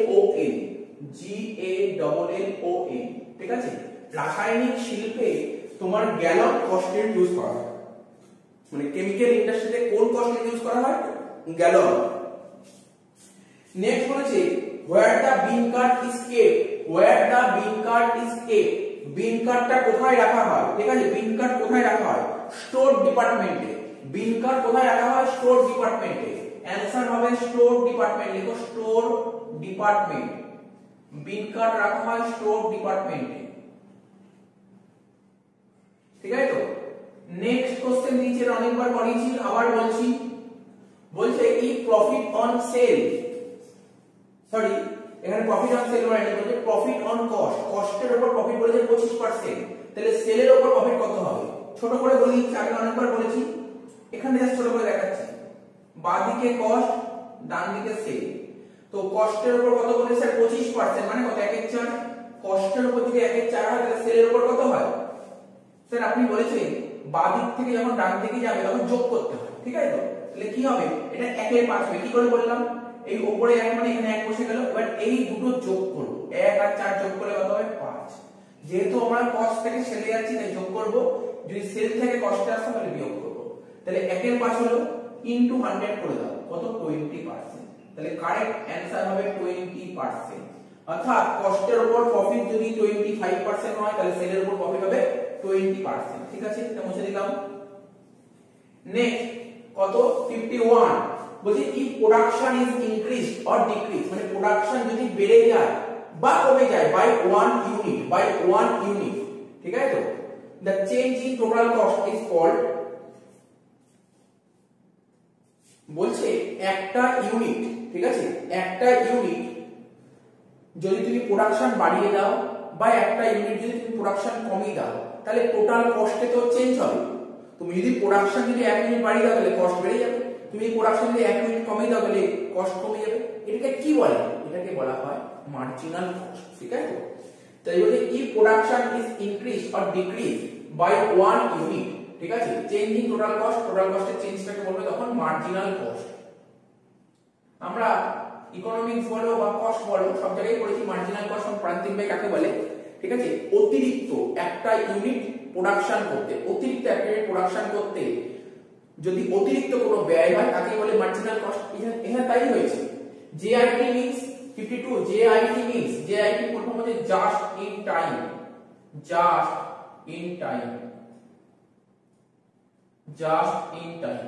JIT full form হচ্ছে জাস্ট ইন টাইম। নেক্সট বলেছে EOQ স্ট্যান্ড ফর, সবাই জানো, economic ordering quantity, economic ordering quantity. ঠিক আছে, নেক্সট কোশ্চেন কি বলেছে, বলেছে the time of preparation of report of cost accounting is. ঠিক আছে তো এখানে বলেছে তোমার the time of preparation of report of cost accounting is, মানে পরিব্যয় হিসাব নিকাশ করণে প্রতিবেদন প্রকাশ সময়টা কখন। কস্ট অ্যাকাউন্টিং এর যে রিপোর্টটা হবে না, এখানে দেখো ভালো করে পড়ো, the টাইমটা জানতে হবে, টাইম কিসের time, preparation of report of cost accounting এর রিপোর্ট যে প্রিপারেশন করব তার টাইমটা কখন। ঠিক আছে, এখানে বলেছে at the end of each quarter, প্রতি কোয়ার্টারের শেষে। ঠিক আছে, তারপর হাফ ইয়ারলি 6 মাস অন্তর অন্তর, তারপর বলেছে তোমার অ্যানুয়ালি বছরে একবার, নাকি on the basis of the direction of management, এটা হবে মানে ম্যানেজমেন্ট যেই সময় ডিরেকশন দেবে তখনই করতে হবে, ঠিক আছে তো। লেখো on the basis of the direction, on the basis, লেখো on the basis, on the basis of the direction of management.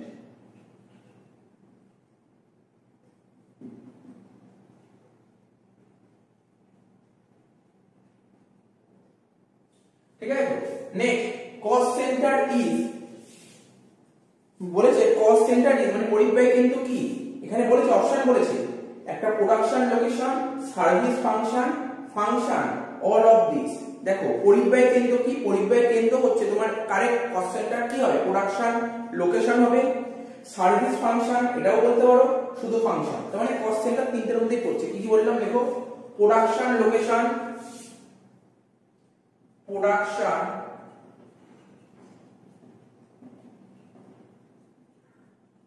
Location, ঠিক আছে, প্রোডাকশন লোকেশন, তারপর service function,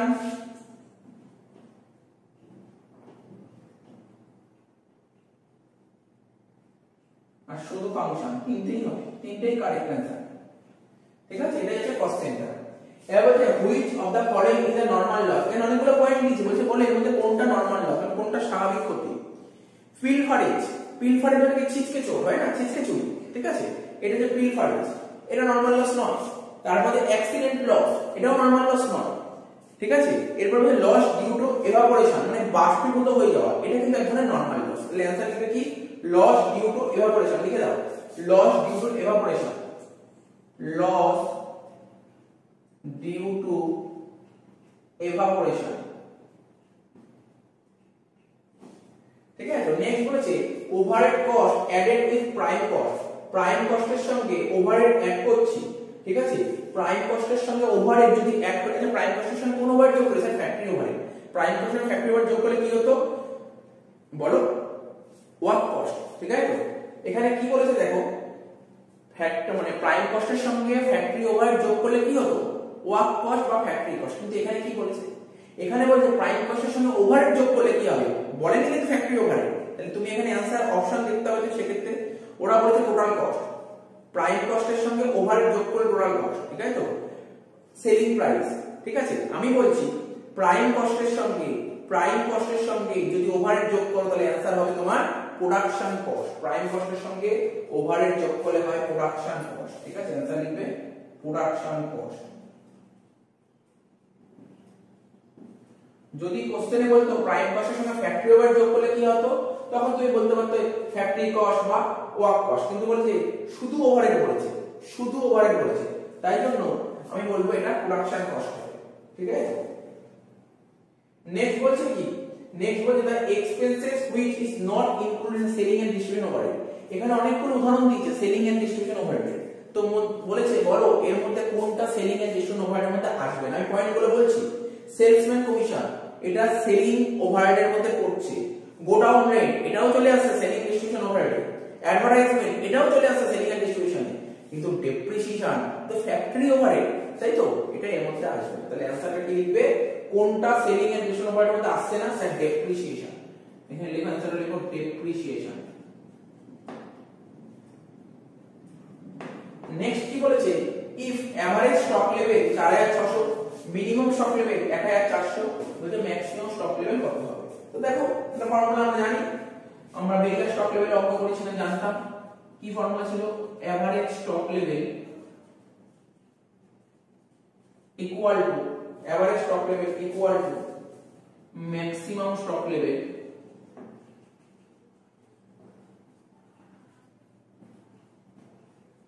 plus minimum stock level divided by 2। এই তো ছিল formula, তাই না। Average stock level কত বলছে স্যার 4600, এখানে লিখে দাও 4600 equal to maximum stock level কত স্যার জানা নেই, তো ম্যাক্সিমামটা আমি জাস্ট x লিখি। আর মিনিমাম স্টক লেভেল কত বলেছে, মিনিমাম বলে দিয়েছে তোমার কত 1400 ডিভাইডেড বাই 2। তাহলে 4600 কে 2 দিয়ে গুণ করলে কত হবে, 46 তে গুণে 92 মানে 9200, x ইকুয়াল টু 9200 মাইনাস 1400। ঠিক আছে, তাহলে 9200 থেকে 1000 বাদ দিলে 8200, 8200 থেকে 400 বাদ দিলে 7500। তার মানে তাহলে তোমার কারেক্ট অ্যানসার হবে ম্যাক্সিমাম স্টক লেভেল কত হবে 7800। তাই তো, এই তো অঙ্ক ছিল। ঠিক আছে, তো 59টা কোশ্চেন, 59টা হয়ে গেল। এখন বলতো ওকে না হয়ে গেল।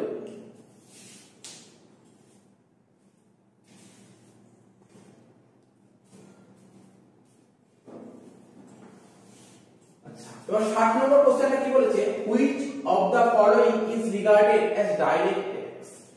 এখানে দেখো অনেকগুলো অপশন দিয়েছে, বলছে এর মধ্যে কোনটা ডাইরেক্ট ট্যাক্স। যা অপশন দিয়েছি আমরা খুঁজে পেলাম ইনকাম ট্যাক্সটাই হচ্ছে ডাইরেক্ট ট্যাক্স। ঠিক আছে, ইনকাম ট্যাক্স আমরা জানি তো, ইনকাম ট্যাক্স ডাইরেক্ট ট্যাক্স, এর সন্দেহ নেই। ইনকাম ট্যাক্স একটা ডাইরেক্ট ট্যাক্স। ঠিক আছে, দেখো অ্যানসার লেখো ইনকাম ট্যাক্স। নেক্সট কি বলেছে, mister x receive children education allowance, salary দিয়েছে। ঠিক আছে, mister x children education allowance পেয়েছে। স্যার কত টাকা পেয়েছে? 500 টাকা করে প্রতি মাসে। কত করে পেয়েছে? 500 টাকা করে প্রতি মাসে। ফ্রম হিজ এমপ্লয়ার, এমপ্লয়ার থেকেই পাবে। ঠিক আছে, তো ফর হিজ অনলি সন, তার একটাই ছেলে আছে, তার মানে কত টাকা পাবে? দেখো তুমি নিজেই ভাবো, আমি কোথায় দেখাবো, আমি এখানে দেখাচ্ছি। ঠিক আছে, 500 টাকা করে প্রতি মাসে পেয়েছে, তাহলে বছরে কত? 500 * 12, যেহেতু একজন চাই তাই ইনটু 1, কত হয়? 500 * 12, 6000 টাকা।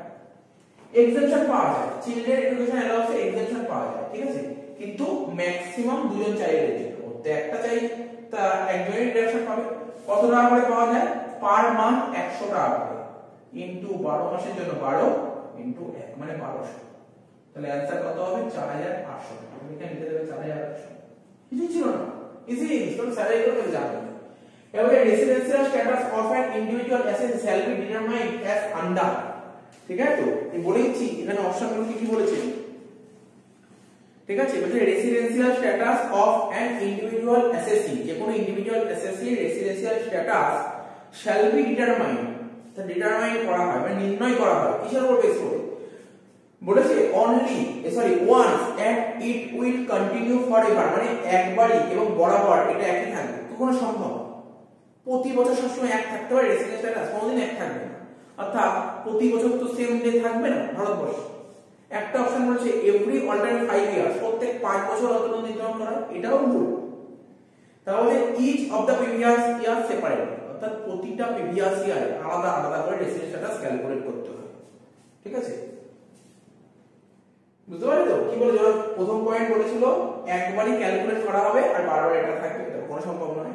একটা বছর 5 বার অন্তর অন্তর নির্ণয় করা হবে, এটাও সম্ভব নয়। কিন্তু আরেকটা বলেছে যেটা কারেক্ট অ্যানসার, প্রতিটা প্রিভিয়াস ইয়ার এটা ক্যালকুলেট করতে হবে। তাহলে অ্যানসার কি লিখবে? Each of the previous year separate. 62 এখানে লিখো each of the previous year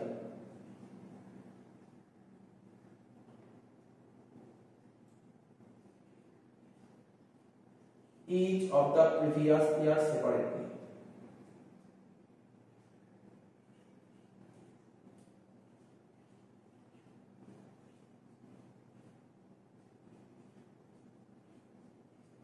ঠিক আছে, নেক্সট বলেছে as per section 2A of the income tax act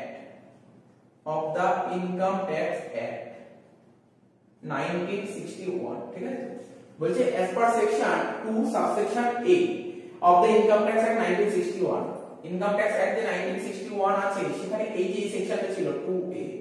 ঠিক আছে, এই সেকশনে তো the tax paid for the year, মানে যেই বছর ট্যাক্স পে করা সেই বছরটা কি বলে? স্যার অ্যাসেসমেন্ট ইয়ার। লিখে দাও অ্যাসেসমেন্ট ইয়ার, কোন নির্ধারণ বছর।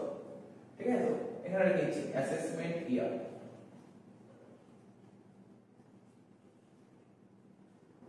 নেক্সট কি বলে? Daily allowance to MLA and MP. MP আর এমএলএ রা যে ডেইলি অ্যালাউন্স পায় এটা তো পুরোপুরি এক্সেমপ্টেড, কোনো সন্দেহই নেই, অর্থাৎ কর মুক্ত এটা। নেক্সট বলে number of heads of income as per Indian income tax এর 1961। আমাদের হেডস অফ ইনকাম কটা আছে? 5টা, তাই না? তাহলে এখানে 5টা কি কি কি sir? Income from salary, income from house কোয়ার্টি, পিজি income from business or profession. ঠিক আছে, ইনকাম ফ্রম ক্যাপিটাল গেইন আর ইনকাম ফ্রম আদার্স সোর্স। এরপর বলছে if an Indian origin visit India, মানে ইন্ডিয়ান অরিজিন যদি ভারতে ভিজিট করতে আসে, then he should stay dash day in India for resident in India in the previous year বলছে কোন ইন্ডিয়ান অরিজিন যদি ভারতে ভিজিট করতে আসে তাকে কতদিন থাকতে হবে, সে কতদিন থাকলে তাকে রেসিডেন্ট বলবো। এখানে অপশন বলেছে, এখানে অপশন বলেছে মানে 182 দিন, অপশন দেখার কি আছে, 182 দিন, তাই না? বেসিক কন্ডিশন দুটো ছিল, একটা কন্ডিশন ছিল প্রিভিয়াস ইয়ারে 182 ডেজ অর মোর থাকতে হবে, আর যদি থাকতে না পারে তখন 60 দিনের একটা কন্ডিশন ছিল। দেখো যদি কোনো ইন্ডিয়ান অরিজিন হয় সেই ক্ষেত্রে তাদেরকে 60 দিনের রুলটা অ্যাপ্লাই হয় না, সেই ক্ষেত্রে অনলি 182 ডেজ। তাহলে এখানে কি লিখবে 182 ডেজ, ঠিক আছে, মানে লিখবে অ্যাট লিস্ট, অপশন ছিল অ্যাট লিস্ট 182 ডেজ, ঠিক আছে। নেক্সট বলছে house rent allowance receive by an employee, employee house rent allowance পাচ্ছে ফ্রম হিজ এমপ্লয়ার, মানে মালিকের থেকে কর্মচারী যে হাউস রেন্ট অ্যালাউন্স পাচ্ছে, দ্য সেকশন, ঠিক আছে, the section of income tax act 1961 for claiming deduction, মানে এমপ্লয়ার কাছ থেকে এমপ্লয়ি যে এইচআর টাকাটা পাচ্ছে সে কত নম্বর, মানে ইনকাম ট্যাক্স অ্যাক্টের কত নম্বর ধারা এক্সামিনেশন হবে, 1013, ঠিক আছে। এখানে দেখো আন্ডার সেকশন 10 সাবসেকশন 13 আর লিখে দেন রুল 2 এবার if a person satisfy the condition of under section 6 subsection 1, এই সেকশনে কি বলা আছে, বেসিক কন্ডিশন। তো ঠিক আছে, কোনো পারসন বেসিক কন্ডিশন স্যাটিসফাই করে ফেলেছে, but he does not satisfy the condition of, ঠিক আছে, the condition of under section 6 subsection 6 মানে অ্যাডিশনাল কন্ডিশন, বলছে ও বেসিক কন্ডিশন স্যাটিসফাই করেছে কিন্তু অ্যাডিশনাল কন্ডিশন স্যাটিসফাই করতে পারেনি, দেন হিজ রেসিডেন্ট স্ট্যাটাস, সেটা কি ধরনের স্ট্যাটাস হবে, নট অর্ডিনারি রেসিডেন্ট। তাহলে কি বলবে, resident but not ordinary resident, লিখে দাও आंसर লিখে দাও, এখানে লিখো রেসিডেন্ট বাট নট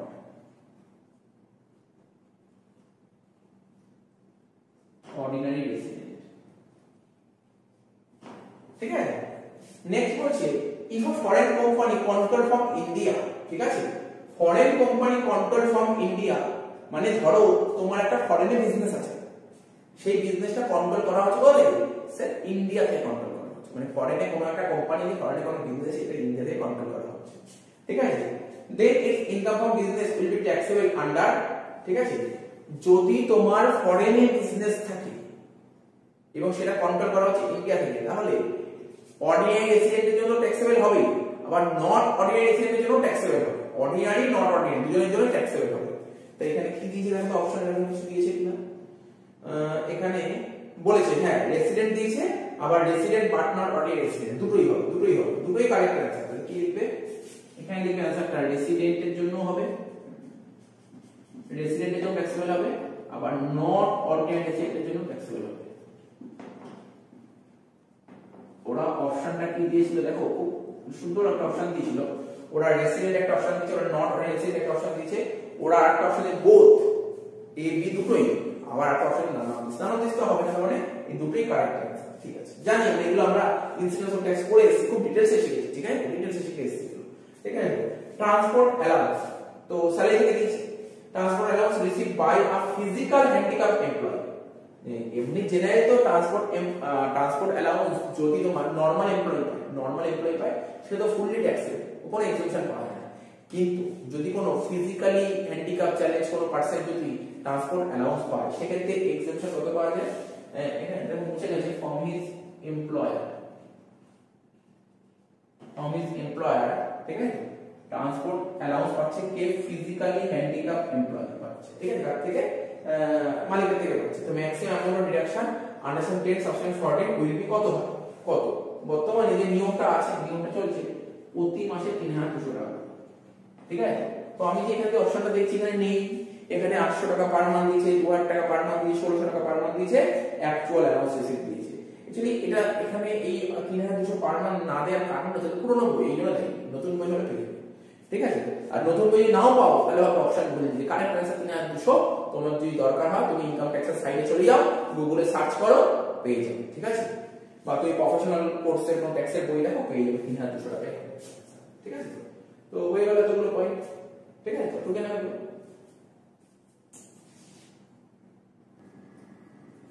দেখো 71 নম্বর কোশ্চেন কি বলে, mister x is an Indian citizen, mister x একজন ভারতীয় নাগরিক, first time he went to England, প্রথমবার সে ভারতবর্ষের বাইরে গেল। ঠিক আছে, প্রথমবার সে ভারতবর্ষের বাইরে গেল, লিখে দিই কয় ভারতবর্ষের বাইরে যাচ্ছে 1-1-19। এটা কোন বছরের মধ্যে হচ্ছে? এটা 18-19 হচ্ছে। প্রথমবার ভারতবর্ষের বাইরে যাচ্ছে। টেকিং অ্যান এমপ্লয়মেন্ট মানে চাকরির জন্য যাচ্ছে। ইন আ ব্রিটিশ কোম্পানি মানে বুঝতে পারছো ইংল্যান্ডে যাচ্ছে ব্রিটিশ কোম্পানিতে কাজ করতে 3 বছরের জন্য। ঠিক আছে, the completion of the টেনার of his service মানে কাজটা কমপ্লিট করে হি কেম ব্যাক ইন্ডিয়া পার্মানেন্টলি ভারতে চলে আসে ফ্রম ইংল্যান্ড থেকে। কবে চলে আসতে ভারতে? 3-2-22 মানে 21-22।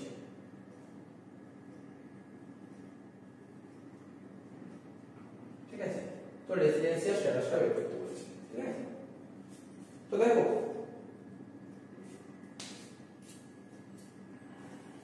পড়েছি আগে অনেকবার পড়েছি কোশ্চেন সেন্টেন্সের অঙ্ক। ঠিক আছে, কিছুই নেই অঙ্কটা, তো তোমরা আমাদের ফরম্যাট যেমন ছিল ফরম্যাটে সাজিয়ে নাও। যদিও এমসিকিউ এর জন্য এটা খুব বড় হয়ে যাবে, তবু সাজিয়ে করে দেখো কি বের হচ্ছে, অ্যানসারটা দেখো কি বের হচ্ছে। তো দেখো তোমাদের হয়েছে কিনা জানি না। তো প্রথমে আমাদের রুলটা কি, আমাদের প্রিভিয়াস ইয়ারটা খুঁজে বার করতে হবে। মিস্টার এক্স প্রিভিয়াস ইয়ারে ভারতে কত দিন ছিল? মিস্টার এক্স প্রিভিয়াস ইয়ারে ভারতবর্ষে 57 দিন ছিল।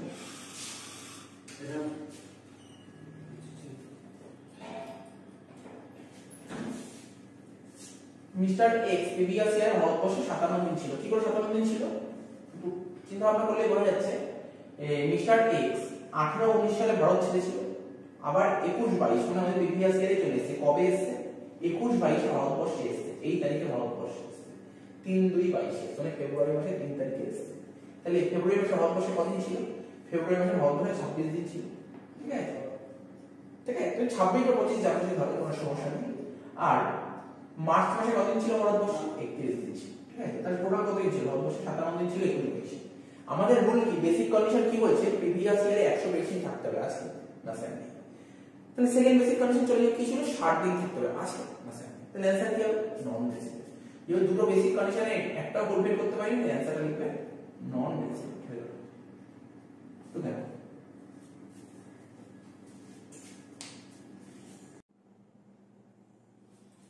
নেক্সট দেখো 72 নম্বর কোশ্চেন কি বলেছে? In which area cost accounting differ from financial accounting. বলছে in which area cost accounting differ from financial accounting. ঠিক আছে, অপশন বলেছে কস্ট কন্ট্রোল, বলছে কস্ট অ্যাকাউন্টিং এর সঙ্গে ফিনান্সিয়াল অ্যাকাউন্টিং এর কোথায় ডিফারেন্সটা তৈরি হয়। ঠিক আছে, অর্থাৎ বলছে মানে কোন বিষয়ে মানে কস্ট অ্যাকাউন্টিং এর সঙ্গে ফিনান্সিয়াল অ্যাকাউন্টিং আলাদা, মানে কোন বিষয়। ঠিক আছে, কোন বিষয়ে কস্ট অ্যাকাউন্টিং আর ফিনান্সিয়াল অ্যাকাউন্টিংটা ডিফারেন্স তৈরি হয়। বলছে কস্ট কন্ট্রোলে কোনোদিন তৈরি হয় না। ঠিক আছে, তো তারপর হচ্ছে কস্ট ডিটারমিনেশন, এটাও হবে না। তারপর ভ্যালুয়েশন অফ স্টক দিয়েছে, তারপর ইনক্লুশন অফ স্টক দিয়েছে। তাহলে অ্যানসারটা হবে in which area cost accounting differ from financial accounting, answer হবে ভ্যালুয়েশন অফ স্টক। ঠিক আছে, এই ভ্যালুয়েশন অফ স্টকে কস্ট অ্যাকাউন্টিং আর ফিনান্সিয়াল অ্যাকাউন্টিং ডিফার হয়। ঠিক আছে, তো এটাই মেইন কারণ। ঠিক আছে, মেইন জিনিস হচ্ছে এটা। মেইন অ্যানসার কি লিখবে তোমার? ভ্যালুয়েশন অফ, দেখো valuation of stock, valuation of stock. তো বুঝলে কি বলেছে? In which area. ঠিক আছে, cost accounting differ from financial accounting. Cost accounting এর সঙ্গে ফিনান্সিয়াল অ্যাকাউন্টিং এর ডিফার হয় কোন এরিয়ায়? একমাত্র এখানে যে চারটি অপশন দিয়েছে তাহলে ভ্যালুয়েশন অফ স্টকটাই হবে হচ্ছে কারেক্ট অ্যানসার।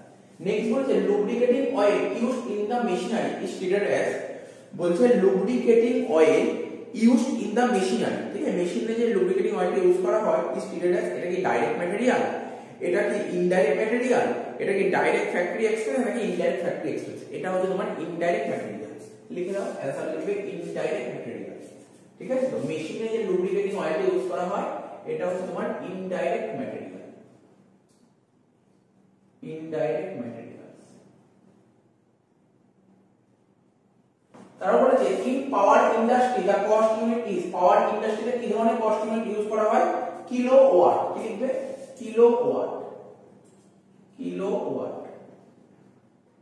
নেক্সট বলেছে এ তো আগেও বলেছি প্রফিট অন সেল 1/3, সেলের উপর যদি প্রফিট 1/3 হয় তাহলে কস্টের উপর কত হবে? সেলের উপর যদি 1/3 হয় তাহলে কস্টের উপর তো 1/4 শিখেছি। সেলের উপর ধরো কস্ট আর সেলের উপর 1/3 হলে কি বলেছে আরেকবার দেখে নাও, প্রফিট অন সেলের উপর 1/3 হলে কস্টের উপর কি হবে, কস্টের উপর কমে যাবে, তাই না, হাফ হবে, মানে কত, হাফ কে 100 দিয়ে গুণ করলে হয়ে যাবে 50%, অ্যানসার লিখবে কত 50%। নেক্সট বলেছে অঙ্ক, এবার তো 76 77 78 তিনটে পরপর অঙ্ক দিয়েছে, তো অঙ্কগুলো ইজি আছে, করে ফেলতে পারবে। এটা কোন চ্যাপ্টারে দিয়েছে, ভেরিয়াস স্টক লেভেল অর্থাৎ ম্যাটেরিয়াল চ্যাপ্টার থেকে দিয়েছে। প্রথম কোশ্চেন দিয়েছে ম্যাক্সিমাম স্টক লেভেল বলে দিয়েছে, এভারেজ স্টক লেভেল বলে দিয়েছে, তোমাকে মিনিমাম স্টক লেভেল বের করতে হবে। ফর্মুলা আমরা জানি 76 এর এটা কি, এভারেজ স্টক লেভেল বের করার ফর্মুলা কি, average stock level equal to, দেখো ম্যাক্সিমাম স্টক লেভেল ঠিক আছে, maximum stock level plus minimum stock level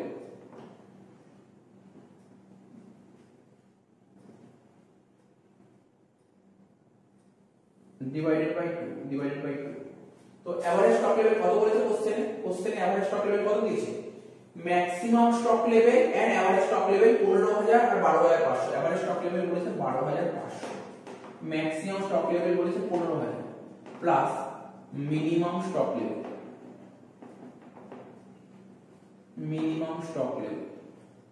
divided by 2, তাহলে 12500 সঙ্গে গুণ করলে 25000, এই প্লাস কোনটা সাইড চেঞ্জ করলে মাইনাস 15000, आंसर কি লিখবে, minimum stock level equal two কত হবে 10000, তাই না, 10000 হবে তোমার মিনিমাম স্টক লেভেল।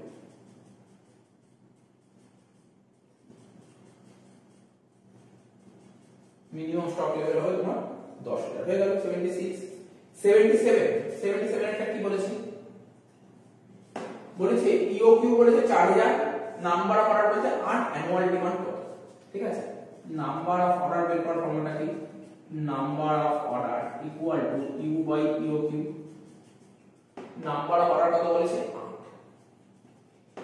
ইউ জানি না, ইউ মানে হচ্ছে অ্যানুয়াল ডিমান্ড, এটাই বের করতে হবে, অ্যানুয়াল ডিমান্ড বার করতে বলেছে, ইউটাই হচ্ছে অ্যানুয়াল ডিমান্ড, আর ইওকিউ কত, ইওকিউ হচ্ছে 4000, তাহলে you that means annual demand হবে তোমার 32, ঠিক আছে। লাস্ট 78, ঠিক আছে, তো কেন এটা, তার মানে আমি কত অবধি করলাম, 77 অবধি করলাম, এবার 78 এরটা করব, ঠিক আছে। তো ইজি কোশ্চেন তুলে ধরেছে এমসিকিউ তে, তাই না। নেক্সট কি বলেছে 78, from the following information find out reorder level বের করতে বলেছে, ঠিক আছে। তো তোমাকে ইনফরমেশন কি কি দিয়েছে, রিঅর্ডার কোয়ান্টিটি দিয়েছে, লিড টাইম দিয়েছে 4 to 8, ম্যাক্সিমাম কনজাম্পশন দিয়েছে, ঠিক আছে, মিনিমাম কনজাম্পশন দিয়েছে, ঠিক আছে, maximum consumption minimum consumption. Reorder level এর ফর্মুলা সবাই জানি, ফর্মুলা কি, রিঅর্ডার লেভেল এখানে লিখছি, reorder level equal two maximum consumption into maximum reorder period into maximum reorder period, देखो into maximum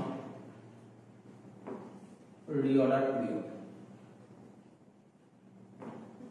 मैक्सिमम कंज्यूमर কত ছিল আমাকে, मैक्सिमम कंजम्पशन 4000, আর मैक्सिमम reorder period কত বলেছিল, मैक्सिमम reorder period কত 4 থেকে 8, मैक्सिमम আছে 8, তাহলে কত হবে 32000 ইউনিটস। তো হয়ে গেল, দেখো কটা কত হলো, 78টা হলো, ঠিক আছে, তো কেন হয়ে গেল।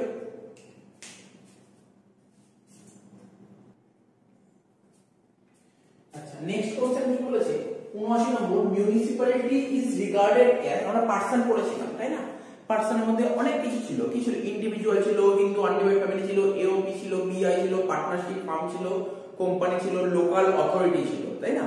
তো বলেছে মিউনিসিপ্যালিটি কার মধ্যে পড়ে, লোকাল অথরিটি, তাহলে তুমি কি লিখবে, আচ্ছা লিখবে লোকাল অথরিটি, মিউনিসিপ্যালিটি কিসের মধ্যে পড়ে, লোকাল অথরিটি, ঠিক আছে। নেক্সট কি বলেছে, partner salary from partnership firm থেকে পার্টনারদের স্যালারি পায় ইজ ট্যাক্সেবল, ঠিক আছে, বলছে ইজ ট্যাক্সেবল আন্ডার কোন হেডে আসে, কোন হেডে আসে? ইনকাম ফ্রম বিজনেস, মানে যেটাকে বলে পিজি, ইনকাম ফ্রম বিজনেস, বা তোমরা এটাকে পিজিইপি বলতে পারো। নেক্সট বলেছে gratuity receive from the government of India, ঠিক আছে? গভর্নমেন্ট অফ ইন্ডিয়া থেকে তুমি যে গ্র্যাচুইটিটা পাচ্ছ যেটা ট্যাক্সেবল হবে, সেটা তোমার সমস্ত রকমের ইনকাম এসএসসির জন্য এটা ট্যাক্সেবল হবে, সে রেসিডেন্ট হোক, রেসিডেন্ট এন্ড অর্ডিনারি রেসিডেন্ট হোক, আর হচ্ছে নন রেসিডেন্ট, সবার জন্য ট্যাক্সেবল। দেখো অপশন কি দিয়েছে এখানে, এখানে অপশন হচ্ছে resident and ordinary resident, resident but not ordinary resident, non resident, সবার জন্য ট্যাক্সেবল। তাহলে কি বললাম, এই 81 নম্বর অ্যানসারটা এখানে লিখে দিচ্ছি, resident and ordinary resident এর জন্য ট্যাক্সেবল হবে, resident but not ordinary resident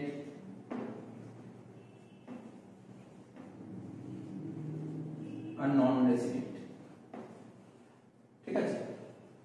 সবার জন্য ট্যাক্স। তাহলে 81টা হয়ে গেল। 82টা কি বলেছে, deduction for children hostel allowance, ঠিক আছে? চিলড্রেন হোস্টেল অ্যালাউন্সে ম্যাক্সিমাম কত টাকা এক্সেমশন পাওয়া যায়? 300 টাকা করে পার মান্থ, ঠিক আছে? পার মান্থ পার চাইল্ড, ম্যাক্সিমাম কটা চাইল্ডের জন্য ডিডাকশন পাওয়া যায়? 2 চাইল্ড, ঠিক আছে? অপশন কি বলেছে এখানে, অপশন কি বলেছে, ম্যাক্সিমাম কটা চাইল্ড বলছে চিলড্রেন হোস্টেল অ্যালাউন্স, এডুকেশন না, চিলড্রেন হোস্টেল অ্যালাউন্সে যে ডিডাকশন পাওয়া যায় এটা ম্যাক্সিমাম কটা চাইল্ডের জন্য অ্যালাউ করছে? ম্যাক্সিমাম 2টো চাইল্ড, এখানে লিখে দাও ম্যাক্সিমাম 2 চাইল্ড। নেক্সট কি বলেছে, mister Sarkar and employee of ABC limited, mister Sarkar ABC company এর কর্মচারী, সে কি রিসিভ করেছে? 1500 পার মান্থ মেডিকেল অ্যালাউন্স, প্রতি মাসে 1500 টাকা করে মেডিকেল অ্যালাউন্স পায়। দেখো ওখানে আরো কিছু বলেছে, কি বলেছে পড়ো, বলছে his actual medical expenses during the previous year was 25,000। What is the taxable amount of medical allowance? দেখো আমরা পড়েছি, আমরা যখন স্যালারি পড়েছি ওখানে বলেছিলাম 3 রকমের অ্যালাউন্স হয়, একটা ফুললি ট্যাক্সেবল অ্যালাউন্স, একটা পার্টলি ট্যাক্সেবল অ্যালাউন্স, একটা এক্সেমপ্টেড অ্যালাউন্স। মেডিকেল অ্যালাউন্স কি? মেডিকেল অ্যালাউন্স হচ্ছে এক ধরনের fully taxable allowance, fully taxable allowance. কি লিখতে আছে? 1500 × 12 18,000 টাকা, 1500 × 12 হবে হচ্ছে তোমার 18,000 টাকা। নেক্সট লাস্ট 84 নম্বরটা এখানে করে দিচ্ছি, কি বলেছে, mister K Basu is an Indian citizen, ভারতীয় নাগরিক, he went America first time, সে প্রথমবার ভারতবর্ষ ছেড়ে আমেরিকায় যাচ্ছে, কবে? 10/8/21, ঠিক আছে? 10/8/21 যাচ্ছে, আবার ভারতে ফিরে আসতে কবে? 11/11/21, অর্থাৎ এটা কোন বছরের মধ্যে পড়ছে? এটা 21-22 বছরের মধ্যেই পড়ছে, যা হচ্ছে 21-22 বছরের মধ্যেই পড়ছে, ঠিক আছে? তো আমি মাসগুলো এখানে লিখে দেব, তোমাদের বুঝতে সুবিধা হবে। কি লিখব প্রথমে? এপ্রিল মাস, মে মাস, June, July, August, September, October, November, December, January, February, March, total. তাহলে সব কটা করে দাগ দিয়ে দাও, ঠিক আছে? তো এই যে কে বাসু প্রথমবার ভারতবর্ষ ছেড়ে যে আমেরিকায় গেছে কবে? 21-22 10 আগস্ট, আগস্ট মাসের 10 তারিখে চলে যেত, মানে আগস্ট মাসে কতদিন ছিল? 10 দিন ছিল। আবার ভারতে কবে আসছে? ওই 21-22 11 নভেম্বর আসছে, তার মানে নভেম্বর মাসে 11 নভেম্বর আসছে, তার মানে নভেম্বর মাসে কতদিন থাকছে? তোমার 19 বা 20 দিন ধরে। এই দিনগুলো ছিল না ভারতে, ঠিক আছে? তারপর আবার এসে কন্টিনিউ থাকছে ভারতে, ডিসেম্বর মাসে 31 দিন, জানুয়ারি 31, ফেব্রুয়ারিতে 28, মার্চে 31, তার আগে ছিল ভারতেই ছিল। এপ্রিলে 30 দিন, মেতে 31 দিন, জুনে 30 দিন, জুলাইতে 31 দিন। টোটাল কত হচ্ছে কাউন্ট করো, 1 2 3 4 5 6 7 8, মানে 240, ঠিক আছে?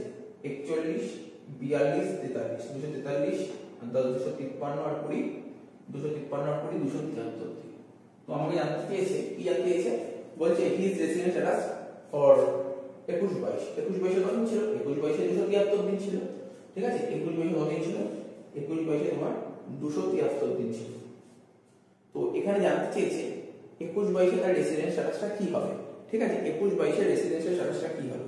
তার মানে 21-22 এর রেসিডেন্স স্ট্যাটাস কি হবে? দেখো আমরা কি জানতাম, আমাদের প্রিভিয়াস ইয়ার 21-22, তাই না? 21-22 এর মিনিমাম 100 বেশি থাকতে হবে, আছে তো? আছে তো, তার মানে ও তো রেসিডেন্ট তো বটে, রেসিডেন্ট তো বটে। রেসিডেন্ট বটে। এবার ও অর্ডিনারি রেসিডেন্ট নাকি নন অর্ডিনারি রেসিডেন্ট সেটা আমাকে দেখতে হবে। ও 21-22 আগে তো ভারতবর্ষ ছাড়েনি, তার আগে ভারতেই ছিল, তাই না? তার আগে ভারতেই ছিল, তার আগে যদি ভারত থাকে তাহলে সে অফকোর্স অর্ডিনারি রেসিডেন্ট হবে, তাই না? Resident and ordinary resident and ordinary resident,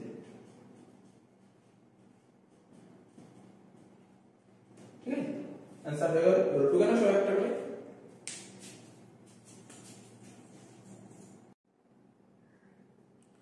next question দেখো 25 নম্বরটা কি বলেছে, the technique and process of asserting cost is known as, the technique and process of asserting cost is known as costing, তাই না?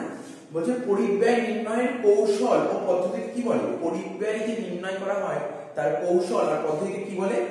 বলা হয় হচ্ছে তোমার পরিব্যয় নির্ণয়, ঠিক আছে? তাহলে এখানে কি বলেছে কোশ্চেনটা পড়ো, the technique মানে কৌশল and process মানে পদ্ধতি of asserting cost মানে পরিব্যয় যে মানে কস্টটা যে অ্যাসার্টেন করব তার টেকনিক আর প্রসেসটাকে কি বলা হয়? তার প্রসেসটাকে বলা হয় কস্টিং। आंसर লিখো costing. Next question, in cost accounting the term cost means, cost accounting A cost বলতে কি বোঝানো হয়? এখানে যা যা অপশন দিয়েছে এখানে cost বলতে বোঝানো হয় only the amount of actual expenditure, না only actual expenditure বোঝানো হয় না। তার বলছে only the amount of notional expenditure, না শুধু notional বোঝানো হয় না, দুটোকেই বোঝানো হয়, দুটোকেই বোঝানো হয়, both actual expenditure এবং notional expenditure। তাহলে অ্যান্সারটা কি লিখবে? কস্ট অ্যাকাউন্টে কস্ট বলতে কি বোঝানো হয়? actual expenditure and notional expenditure দুটোকেই বোঝানো হয়। লেখো actual expenditure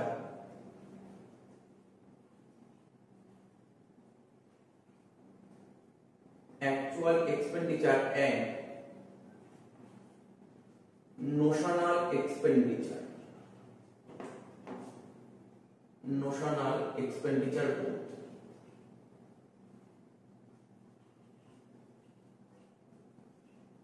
নেক্সট বলেছে প্রফিট অন কস্ট, ঠিক আছে?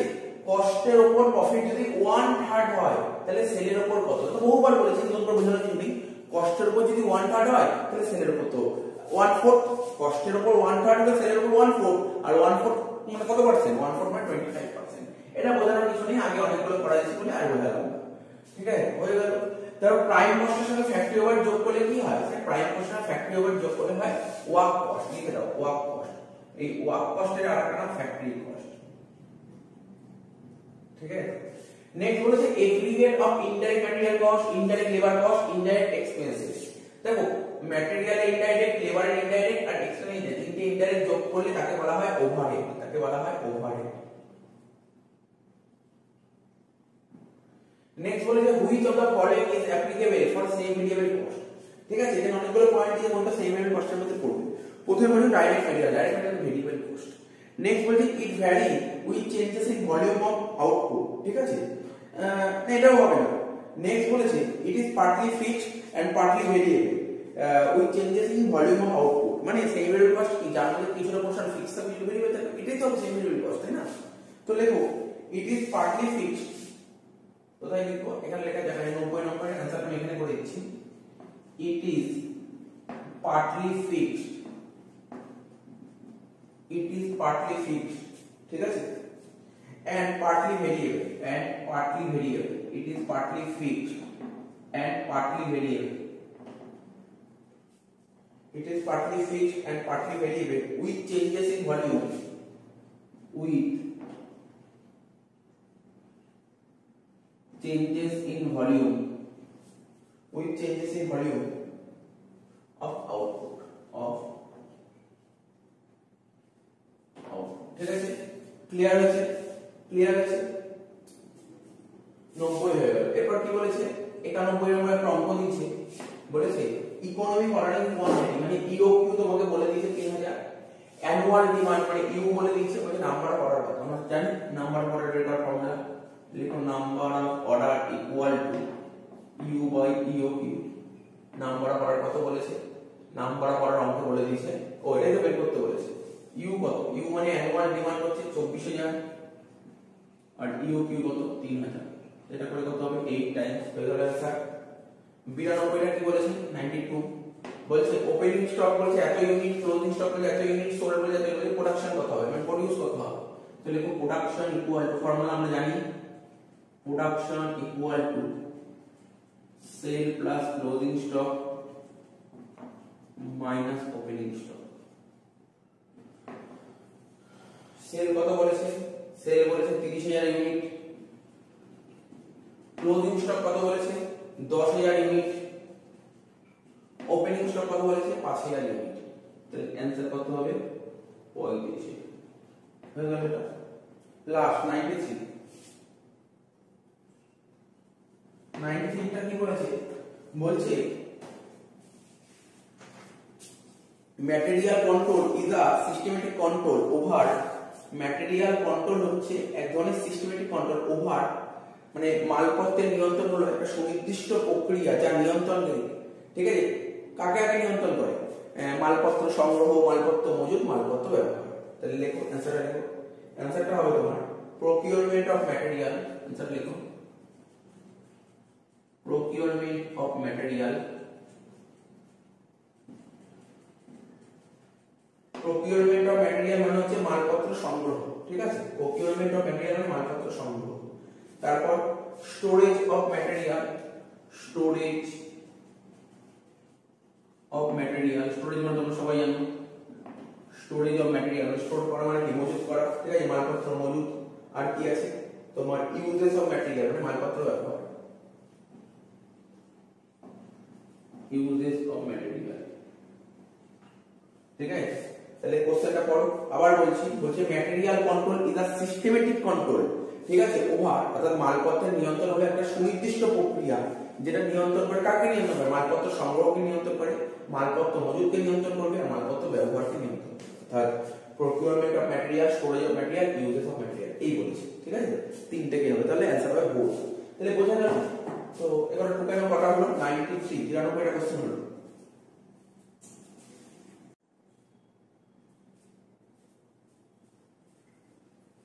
দেখো নেক্সট কোশ্চেন কি বলেছে 94, income tax is imposed by, ঠিক আছে, মানে ইনকাম ট্যাক্স কারা আরোপ করে, মানে ইনকাম ট্যাক্স কে ইম্পোজ করে, সেন্ট্রাল গভর্নমেন্ট, লেখা আছে সেন্ট্রাল গভর্নমেন্ট। ইনকাম ট্যাক্স কে ইম্পোজ করে, সেন্ট্রাল গভর্নমেন্ট, ঠিক আছে, সেন্ট্রাল গভর্নমেন্ট, ঠিক আছে, সেন্ট্রাল গভর্নমেন্ট। নেক্সট বলে daily allowance to MP and MLA, MP আর এমএলএ দের যে ডেলি অ্যালাউন্স দেয়া হয় এটা কিন্তু ফুললি এক্সেম্পটেড, ঠিক আছে, তো এটা কিন্তু ফুললি এক্সেম্পটেড। কত নম্বর সেকশনে আছে 1070, ঠিক আছে, এটা কিন্তু ফুললি এক্সেম্পট, ফুললি এক্সেম্পট। কত নম্বর section, under section 10 subsection 17। Next কি বলেছে, Mister Ghosh and employee of a limited company, Mister Ghosh একজন লিমিটেড কোম্পানির employee is regarded as individual, তাই না, তাহলে তবে ইন্ডিভিজুয়াল, আমরা পার্সন পড়েছিলাম, আমরা পার্সন পড়েছিলাম, মানে বিভিন্ন ধরনের পার্সন ছিল, প্রথমেই ছিল ইন্ডিভিজুয়াল, ইন্ডিভিজুয়াল মানে যে কোনো পার্সন হতো, মানে ইন্ডিভিজুয়াল যে কোনো ব্যক্তি, যেমন শাহরুখ খান, সালমান খান, বিরাট কোহলি, মহেন্দ্র সিং ধোনি, এরকম পার্সন, পার্সন হলে এরকম টাইপের মানে পার্সন পেলেই ইন্ডিভিজুয়াল, ঠিক আছে। এই যে আমাদের এখানে মিস্টার ঘোষ, মিস্টার ঘোষ একটা কোম্পানিতে চাকরি করে, মিস্টার ঘোষটাকে, মিস্টার ঘোষ হচ্ছে একজন ইন্ডিভিজুয়াল, ঠিক আছে। তারপর হচ্ছে residential status of an individual SSC, যে কোনো ইন্ডিভিজুয়াল এসএসসি রেসিডেন্সিয়াল স্ট্যাটাস, ঠিক আছে, যে কোনো ইন্ডিভিজুয়াল এসএসসি রেসিডেন্সিয়াল স্ট্যাটাস কি হবে, এখানে এখানে তো অনেকগুলো অপশন ছিল, কি হবে, এক একটা প্রিভিয়াস ইয়ারে এক এক রকম হয়। এখানে ফার্স্ট পয়েন্ট ছিল may differ from one previous year to another, এটাই হবে কারেক্ট आंसर। আরো অপশন দিয়েছে পড়ছি remain same in all previous, মানে সমস্ত প্রিভিয়াস ইয়ার এর সমান, এটা কখনো সম্ভব, কোনদিন সম্ভব নয়। তারপর আরেকটা বলেছিল প্রতি 5 বছর অন্তর চেঞ্জ হয়, এটাও সম্ভব নয়।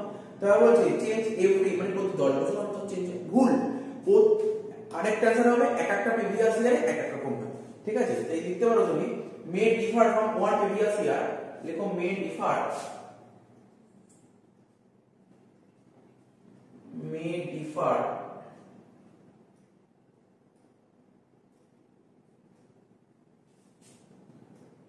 from one previous year,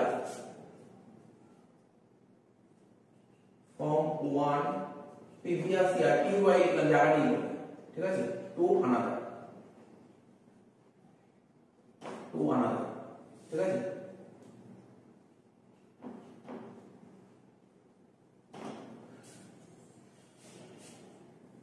next বলছে which one of the following is direct tax। এখানে অনেকগুলো অপশন বলেছিল কোনটা ডাইরেক্ট ট্যাক্স, যতগুলো দিয়েছিল তার মধ্যে ইনকাম ট্যাক্সটা হবে ডাইরেক্ট ট্যাক্স। নেক্সট বলেছে Rambabu is a government employee receive DRS allowance. Rambabu DA পাচ্ছে 25,000 টাকা, যেখানে গভর্নমেন্ট এমপ্লয়ি সরকার থেকে 25,000 টাকা ডিএ পাচ্ছে। বলছে ট্যাক্সেবল অ্যামাউন্ট কত হবে? Actually DRS allowance fully taxable, পুরো 25,000 টাকা ট্যাক্সেবল হবে। নেক্সট বলছে residence status of an individual অ্যাসেসি is asserted on the basis of his, ঠিক আছে।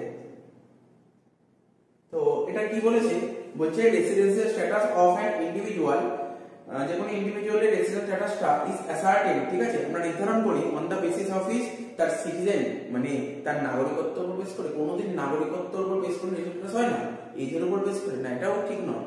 তারপর তার টোটাল ইনকামের উপর বেস করে না, তাহলে কিসের উপর দেখতে হবে? সে প্রিভিয়াস ইয়ারে ভারতবর্ষে কতদিন ছিল, লিখবে নাম্বার অফ ডেজ, লিখো number of days stay in India, number of days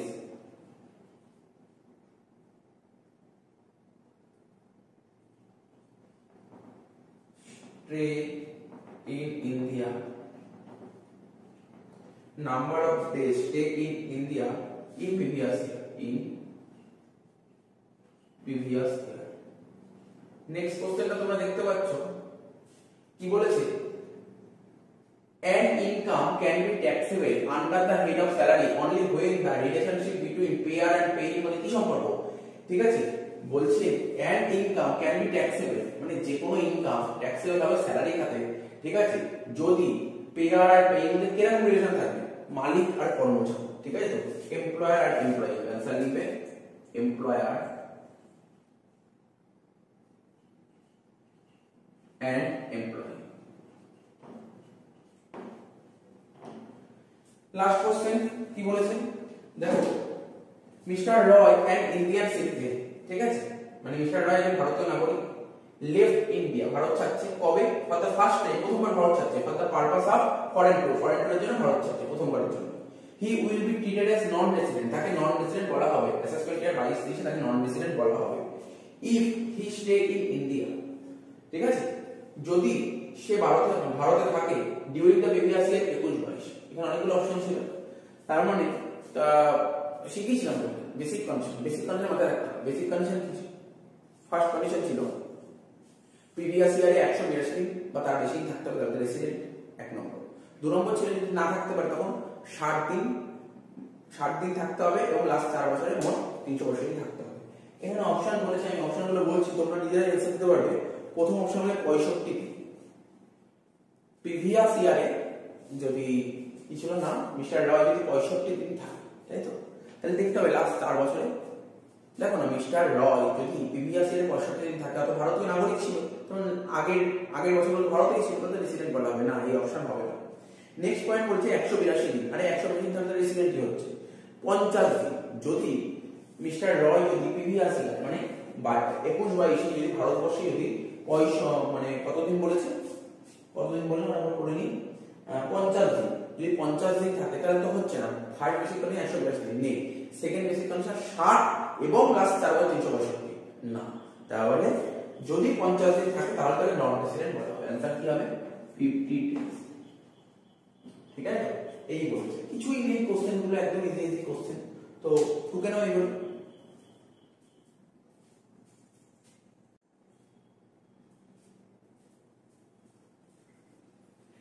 দেখো নেক্সট কোশ্চেন কি বলেছে 94, income tax is imposed by, ঠিক আছে, মানে ইনকাম ট্যাক্স কারা আরোপ করে, মানে ইনকাম ট্যাক্স কে ইম্পোজ করে, সেন্ট্রাল গভর্নমেন্ট, লেখা আছে সেন্ট্রাল গভর্নমেন্ট।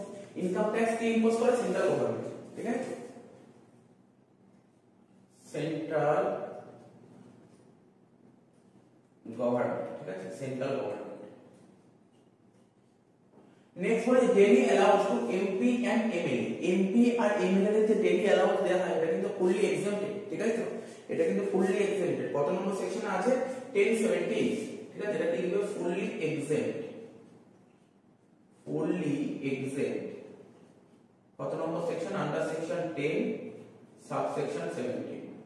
নেক্সট কি বলেছে, Mister Ghosh an employee of a limited company.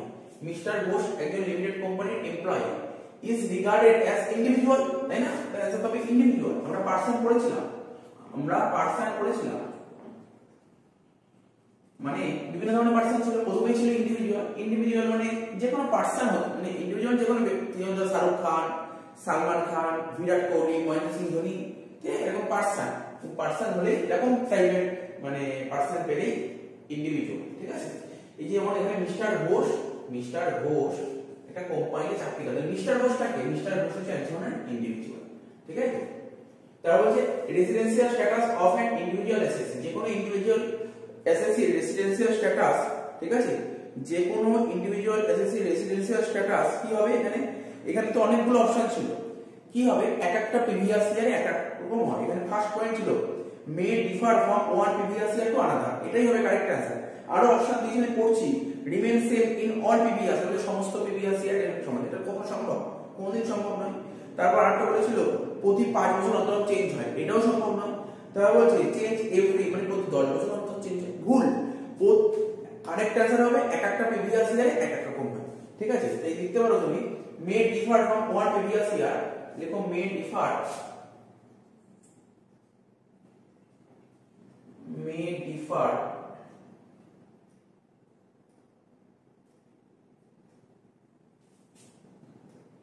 from one previous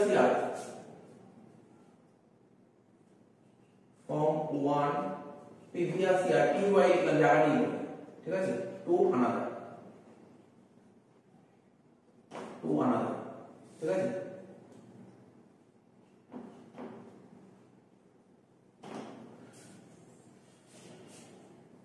next বলছে which one of the following is direct tax।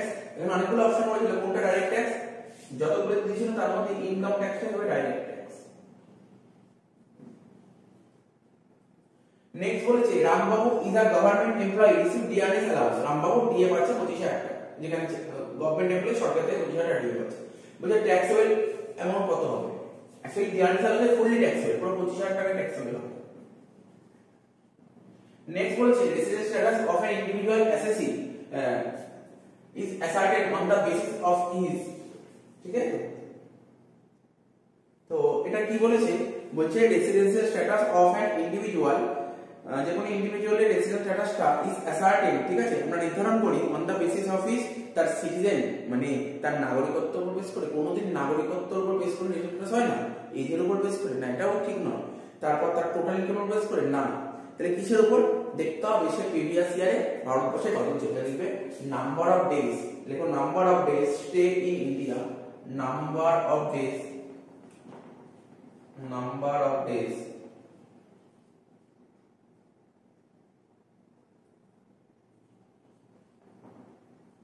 stay in India, number of days stay in India in previous year। Next কোশ্চেনটা তোমরা দেখতে পাচ্ছ কি বলেছে? an income can be taxable under the head of salary only when the relationship between payer and payee মানে কি সম্পর্ক, ঠিক আছে। বলছে an income can be taxable মানে যে কোনো ইনকাম ট্যাক্সেবল হবে স্যালারি খাতে, ঠিক আছে, যদি পেয়ার আর পেয়ির মধ্যে কিরকম রিলেশন থাকে, মালিক আর কর্মচারী, ঠিক আছে। তো এমপ্লয়ার আর এমপ্লয়ি, आंसर লিখবে employer and employee। Last question কি বলেছেন দেখো, mister Roy an Indian citizen, ঠিক আছে, মানে মিস্টার রয় একজন ভারতীয় নাগরিক, লেফট ইন্ডিয়া, ভারত ছাড়ছে কবে? ফর দ্য ফার্স্ট টাইম, প্রথমবার ভারত ছাড়ছে, for the purpose of foreign ট্যুরের জন্য ভারত ছাড়ছে প্রথমবারের জন্য। হি will be treated as non resident, তাকে নন রেসিডেন্ট বলা হবে, অ্যাসেসমেন্টের 22 দিয়েছে তাকে নন রেসিডেন্ট বলা হবে। If he stay in India, ঠিক আছে, যদি সে ভারতে থাকে ডিউরিং দ্য প্রিভিয়াস ইয়ার 21-22। এখানে অনেকগুলো অপশন ছিল, তার মানে শিখিয়েছিলাম বেসিক কন্ডিশন মাথায় রাখতে হবে। বেসিক কন্ডিশন কি? ফার্স্ট কন্ডিশন ছিল প্রিভিয়াস ইয়ারে 182 দিন বা তার বেশি থাকতে হবে রেসিডেন্ট, এক নম্বর। দু নম্বর ছিল যদি না থাকতে পারে তখন 60 দিন থাকতে হবে এবং লাস্ট 4 বছরে মোট 365 দিন থাকতে হবে। এখানে অপশন বলেছে, আমি অপশনগুলো বলছি, তোমরা নিজেরাই অ্যান্সার দিতে পারবে। প্রথম অপশন হলো 65 দিন। প্রিভিয়াস ইয়ারে যদি কি ছিল না, মিস্টার রয় যদি 65 দিন থাকে, তাই তো, তাহলে দেখতে হবে লাস্ট 4 বছরে। দেখো না, মিস্টার রয় যদি প্রিভিয়াস ইয়ারে 65 দিন থাকে, তো ভারতীয় নাগরিক ছিল, তখন আগের বছরগুলো ভারতেই ছিল, তাহলে রেসিডেন্ট বলা হবে না, এই অপশন হবে না। নেক্সট পয়েন্ট বলছে 182 দিন। আরে 182 দিন তাহলে রেসিডেন্টই হচ্ছে। 50 দিন যদি মিস্টার রয় যদি প্রিভিয়াস ইয়ার মানে 21-22 যদি ভারতবর্ষে যদি মানে কতদিন বলেছে, কতদিন বললাম আমরা করে নিই, 50 দিন। যদি 50 দিন থাকে তাহলে তো হচ্ছে না, ফার্স্ট বেসিক কন্ডিশন 182 দিন নেই, সেকেন্ড বেসিক কন্ডিশন 60 এবং লাস্ট 4 বার 365 না। তাহলে যদি 50 দিন থাকে তাহলে নন রেসিডেন্ট বলা হবে। आंसर কি হবে 50 days। ঠিক আছে, এই বলছে, কিছুই নেই, কোশ্চেন গুলো একদম ইজি কোশ্চেন, তো টুকে নাও এগুলো।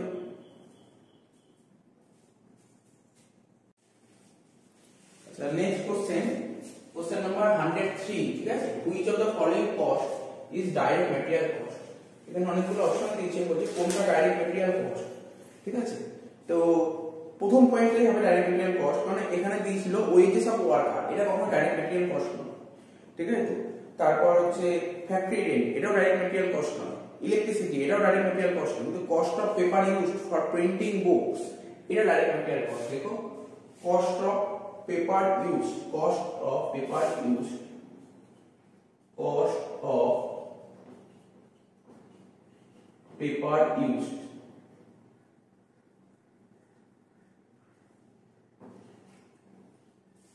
cost of paper used, কি লিখলাম, cost of paper used for printing books, for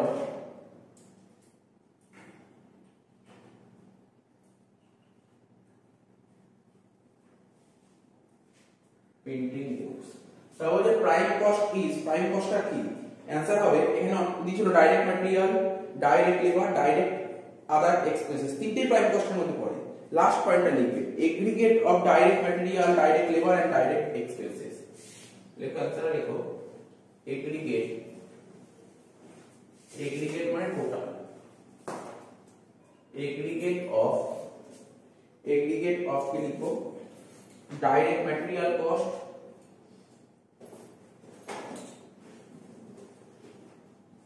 direct material cost, direct labour cost,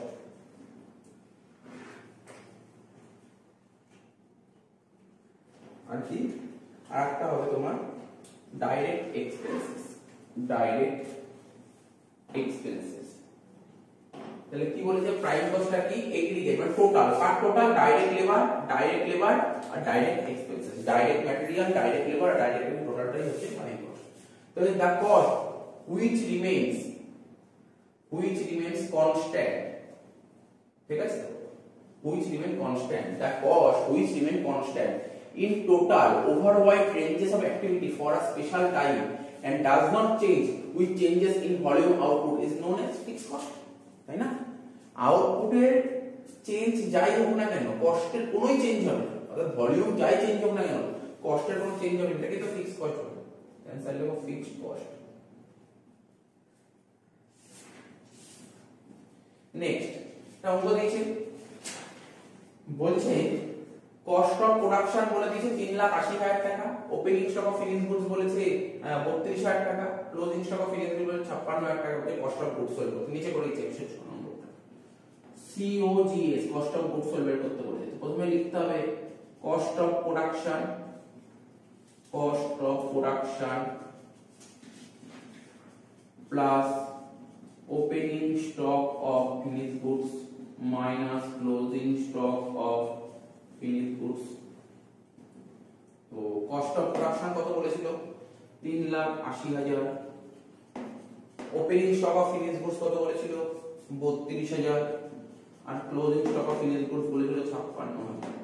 ঠিক আছে, তাহলে ক্যালকুলেট করে দাও, এটা থেকে এটা 3,80,000 প্লাস 32,000 মাইনাস 56,000 কত হচ্ছে 3,56,000 হয়ে গেল। এটা 106 হয়ে গেল। 107 নম্বরটা কি বলেছে, ম্যাক্সিমাম স্টক লেভেল বলে দিয়েছে কত 9000, average stock level 7000, minimum stock level কত নিজে নিজে করে নেবে। আমি তো বলে দিচ্ছি অ্যানসারটা কত হবে। দেখো দেখো এখানে করে দিই ছোট করে একদম ছোট করে করে দিচ্ছি। ফর্মুলা কি, ম্যাক্সিমাম স্টক লেভেল 9000 বলে দিয়েছে, ঠিক আছে, আর মিনিমাম স্টক লেভেল তো যায়নি, তো মিনিমাম স্টক লেভেলকে x লিখলাম ডিভাইডেড বাই 2, এটা করলে তো এভারেজ স্টক লেভেল হয়, আর এভারেজ স্টক লেভেল অঙ্কে বলে দিচ্ছি 7000, তাহলে কত হচ্ছে 7 এর সঙ্গে 2 গুণ করলে কত হয় 14 থেকে 9000 বাদ দিলে কত হবে, অ্যানসার বের হবে তোমার 5000।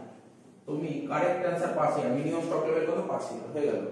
তাহলে essential requirement of material control is, ঠিক আছে, কি বলেছে, essential requirement of material control is, কাঁচামাল নিয়ন্ত্রণের প্রয়োজনীয় শর্ত কি, একটা proper planning, level of stock of material আর ফিজিক্যাল ভেরিফিকেশন অফ স্টক, ঠিক আছে। তাহলে 108 নম্বর অ্যানসারটা নিচে করে দিচ্ছি। তাহলে কি লিখবে, বলছে এসেনশিয়াল রিকোয়ারমেন্ট, কি কি প্রয়োজনীয় কি কি জিনিস রিকোয়ারমেন্ট আছে ম্যাটেরিয়াল কন্ট্রোলের জন্য, লেখো অ্যানসারটা লিখবে। প্রপার প্ল্যানিং,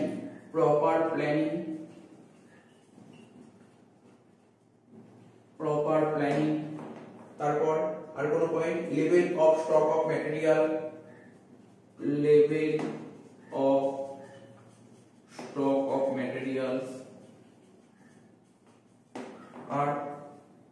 আর কি হচ্ছে, আর লেখো ফিজিক্যাল ভেরিফিকেশন অফ স্টক, তিনটেই হয়, ফিজিক্যাল ভেরিফিকেশন অফ স্টক, ঠিক আছে, তিনটেই কারেক্ট অ্যানসার, তাহলে হয়ে গেল। তো বোঝা গেল, এটাও করে দিলাম। তাহলে which of the following is regarded as previous year for income tax purpose, এখানে অনেকগুলো ডেট দিয়েছে, বলছে কোন ডেটটাকে প্রিভিয়াস ইয়ার বলা হবে। আরে আমাদের ট্যাক্সের ইয়ার আরম্ভ হয় এপ্রিল থেকে মার্চ, তার মানে তুমি অ্যানসারটা লিখবে 1/4 মানে 1 এপ্রিল থেকে 31 মার্চ, ঠিক আছে। আমি বলে দিচ্ছি ওরা কি বলতে চাইছে, তো প্রপারলি বলে দিচ্ছি এখানে কি বলতে চাইছে। বলছে আয়কর নির্ধারণের জন্য নিম্নলিখিত কোনটিকে পূর্ববর্তী বছর বলে গণ্য করা হয়, কোনটিকে পূর্ববর্তী বছর, এখানে যে ডেট গুলো বলেছে কোন ডেটটাকে পূর্ববর্তী বছর বলা হবে। তো ট্যাক্সের পূর্ববর্তী বছর হয় এপ্রিল মাসের 1 তারিখ থেকে শুরু করে পরবর্তী বছরের নেক্সট ইয়ারের মার্চ মাসের 31 তারিখ, এই ডেটটাই হবে ট্যাক্সের ইয়ার।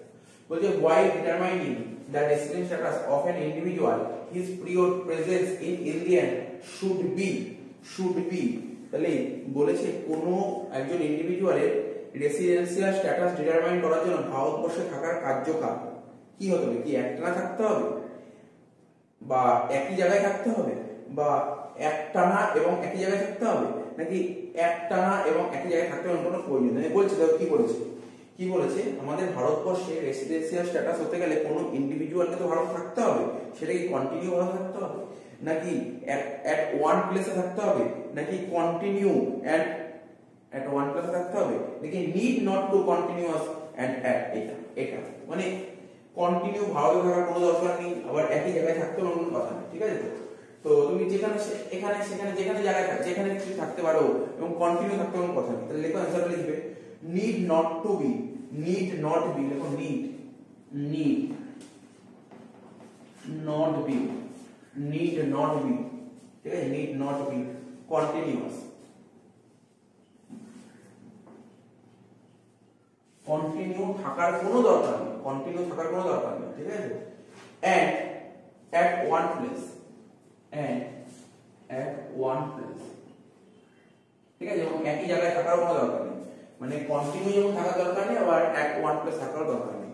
তো এই হলো আমাদের ক্লাস 11 যে কস্ট ট্যাক্সের রিডিউস সিলেবাস ওয়াইজ কি এমসিকিউ করতে হবে। এই 110টা কোশ্চেন হলে 110টা কোশ্চেন করে গেলেই এর মধ্যে